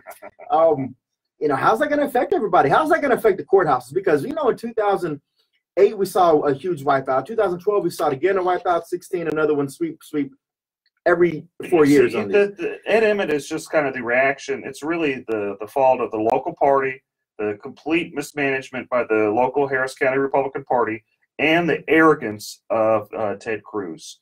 And you got to realize that Beto is the result of just utter arrogance of Ted Cruz being just elected, runs for president, just ignores everybody. I mean, Beto, he's done a decent job. He's not going to win. I don't think he's going to win. I think it'd be surprising if it'd be a shocker. But stranger things have happened. But Beto wouldn't have nearly as much following if Ted Cruz would have done his job, and also been a nice guy. And everyone tells me in the Republican Party that's around him. I mean, some people do like him, and they jump up and down and say we like him.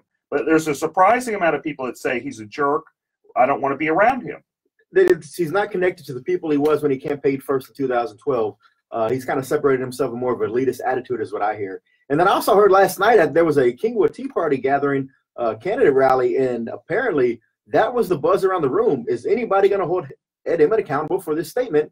And is that going to really hurt the down ballot judges? I think it will. I think it will. I think it'll hurt the judges, but you got to also remember that Lloyd Oliver, he did something similar, actually a step back, maybe 4 years ago whenever he ran for DA, and the Democrats just kicked him right off the ballot. Yeah, and there's been some great articles about that by Charles Blaine and also Kerry Cheshire. They made some mention on this, and they were asking people, hey, what's going to happen here? Oh, nothing's going to happen because Emmett's tied in with the local party that's incompetent. Yeah, it is. It is. And more to come on the Eric Dick Show. A shortened segment today. We only have half an hour. We got to get to y'all some sports programming. But y'all sit right there, and we'll be right back. Thanks, folks. See you shortly. We'll come in, go in with you for probably another 10, 12, then we'll be done. Yeah. So what do you feel comfortable talking about? Like what area are you just feel like, man, I know this, I'm dynamic on this, and boom. Just anything immigration is good. We do all types of immigration. We do business, we do family, we do removal. So anything that you want to talk about in terms of any new changes, like right now there's an instant denial that just started in September. Okay. So that means that if you send in a petition, it's wrong, something wrong with it, not all there, so just deny it. And this bad used to, they just refuse it. But denying it is actually right after this. Okay. Then we can talk about this caravan that's coming up and Trump's statement. There's some tough people, and we don't want those tough people coming in. And we can see about they're coming from Guatemala and Honduras. They're trying to go through Mexico. Mexico's actually trying to do their job and secure the border. So we don't want you coming in, and those are in. They tore it down, and I'll tie into immigration, and then immigration right there. That's how we do it. I think smoking always affected my daily life because I was a closet smoker. Roseanne, exactly. Someone like the county chair should have said something, but he didn't. Really, the guy pays them off. I mean, Emmett's his major funder. There's no him and this guy Weekly, they own him. So what is he gonna say? No, don't do it. But like I said, it's gonna be very, very, very. We got a good many followers now. Not want to break straight ticket voting because of his insistence on doing that. So we'll see how it turns out. But early voting starts on Monday. Make sure I go by. Vote all the way through from the top to the bottom. A lot of judges on that ballot that really need your support. It's not a smart idea just always hit straight ticket if you don't feel comfortable with all the candidates. Beto,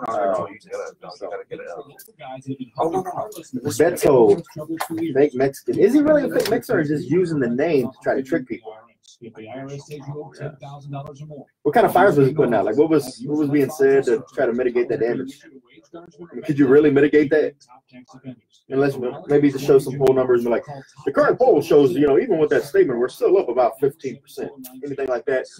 He speaks his mind. He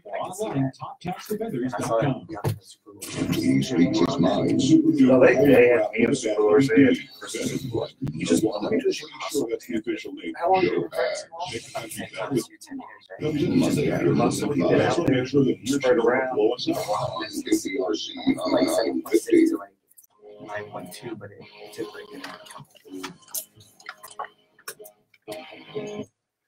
Oh, here we are, folks. If you haven't pulled over and talked to your lawyer, you better do it because we're going to go into some law. And I don't want you guys crying to me because I gave you good advice and you hadn't paid. So you better go talk to your lawyer before you listen anymore. Okay? And if they're suffering from any type of home damage, car damage, life insurance issues where the insurance company is just not paying, so they call Dick. Better get Dick. Eric Dick. Better get Eric Dick. And so when we left off, I mean, again, there's just so much turmoil going on in this world. But one thing I do have to say is today is my daughter's 14th birthday. Happy birthday, Brooklyn. my mother and sister's birthday. I was about to say, you have a family of birthdays today, too. And it's Mark Lanier's birthday. And Mark Lanier's birthday. So October 20th, mark this down on your calendars, everybody. That's a strong day for birthdays to come out. But other than the birthdays, we have some other exciting news going on in the country, right? Oh, we have a lot of exciting news. But why don't we start off talking with Danny about his little law practice doing immigration law. And we can kind of tie it into all the many things that are happening in this world. So today's guest, we have attorney Danny Wynn. Danny, welcome to the show. Oh, thank you for having us.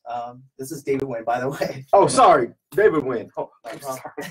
It's okay. So I had it right the first time when I said David. Yeah, you said it earlier this morning, so yeah, it just maybe it's too early for you. Oh, I was thinking of there's a city council member in Missouri City. That's right, Danny Wynn. Sorry, David. So you have an immigration practice.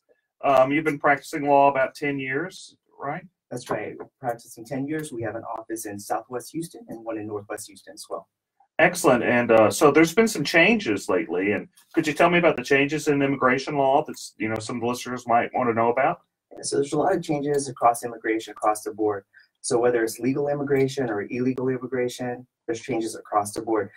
Some of the major changes, instant denial. So starting in last month, September, if you send in a petition or an application and there's anything that's wrong with it, immigration used to send you a request for more evidence, or they send you a notice of intent to deny and give you an opportunity to fix the problem. So now, no more. They can instantly deny your application. And again, this is not like a rejection. This is a denial. So it looks really, really bad if you're trying to reapply later on. So what you're telling me is if someone is, wants to work on their status or, wants to bring someone over or marry someone or what have you, if they probably should not do it by themselves, they're probably behooved to go actually get a lawyer to help them with their immigration status. Is that what you're telling me, David? Exactly. I used to tell people, if you read the law very carefully, you could probably do this by yourself. But now so much things have changed. Like, I'll just give you an example. So the basic forms that you need to sponsor a spouse, it used to be last year, before 2017, the I-130 form, it used to be 5 pages. Now it's 18 pages. And there's another form that supplements that. It used to be 4 or 5 pages. Now it's an additional 18 pages. And those are just 2 forms out of the many forms that you have to file in order to bring someone to the U.S. Now, and this is things that probably an attorney is best equipped to handle. Is that correct? Is that a fair assessment? That's right. And, it's not a person's fault, to be honest with you. A lot of things are wrong online, especially even on the government's website. They're wrong. And I could, probably usually what I do is I show clients, like, look, this is what you want to do. And I could tell you that it's wrong. If you do it this way, like they have it on the website, it's going to get rejected or denied. Now, there's a lot of notaries that have popped up around this city, I know for sure, over the last few years to try to assist and expedite some of this immigration paperwork. What's your feelings on notaries? Are those really strong-minded people who understand the legal system and know how to navigate the channels? And that's a good question, Chris. Well, I can tell you for sure, a lot of people in Mexico, there's public notarios are attorneys, but in the U.S., they're not attorneys. Public notarios are popping up, and let me tell you why you don't want to hire one. The public notarios would never put their name on any of your documents. So whenever there's a problem with your documents because they're giving you wrong advice, no one's accountable except for you. And you're not going to be able to blame someone that doesn't have their names on your forms. They're charging a lot of cash too, aren't they? They do, but besides this actually being illegal for a notary to practice law, and usually they'll charge at least, near what a lawyer would charge. Sometimes more. Sometimes more. So you're having someone, it's basically you're just going and picking someone off the side of the street and saying, hey, help me with my legal forms. I wouldn't do that. I wouldn't get, someone off the side of the street to represent me, which actually I do. Being an attorney, actually I do hire people to represent me, and anytime anything happens. They say what a client has a fool. What is it saying? Yeah, only a fool has a client for himself. Or that's right. So yeah, if you have problems with immigration, you probably should get a lawyer. Maybe you could have done it in the past, but it sounds like things have changed, and it probably behoove you to sit and talk to somebody that actually is licensed through the state bar and tell you what to do. What other problems do you see happening, Danny? Okay, so if you the other problems that we see right now is if you're in removal proceedings. So before, if you're in removal proceedings, that means deportation proceedings, you would have probably a very fair trial with the immigration judge. It's not like that anymore. So right now, under Donald Trump, he said that immigration judges have a quota. They're obligated, or they should, try and end at least 700 cases per year. So what this means in reality is that every immigration judge under the quota has to finish a case within 2.5 hours. Think about this for a second. One party has to state the facts of the case, the witnesses have to be called up, the judge has to make a decision, all in the course of 2.5 hours. Some of these cases are asylum cases, meaning that they involve people that have been victims in their own countries. They're going to the US in order to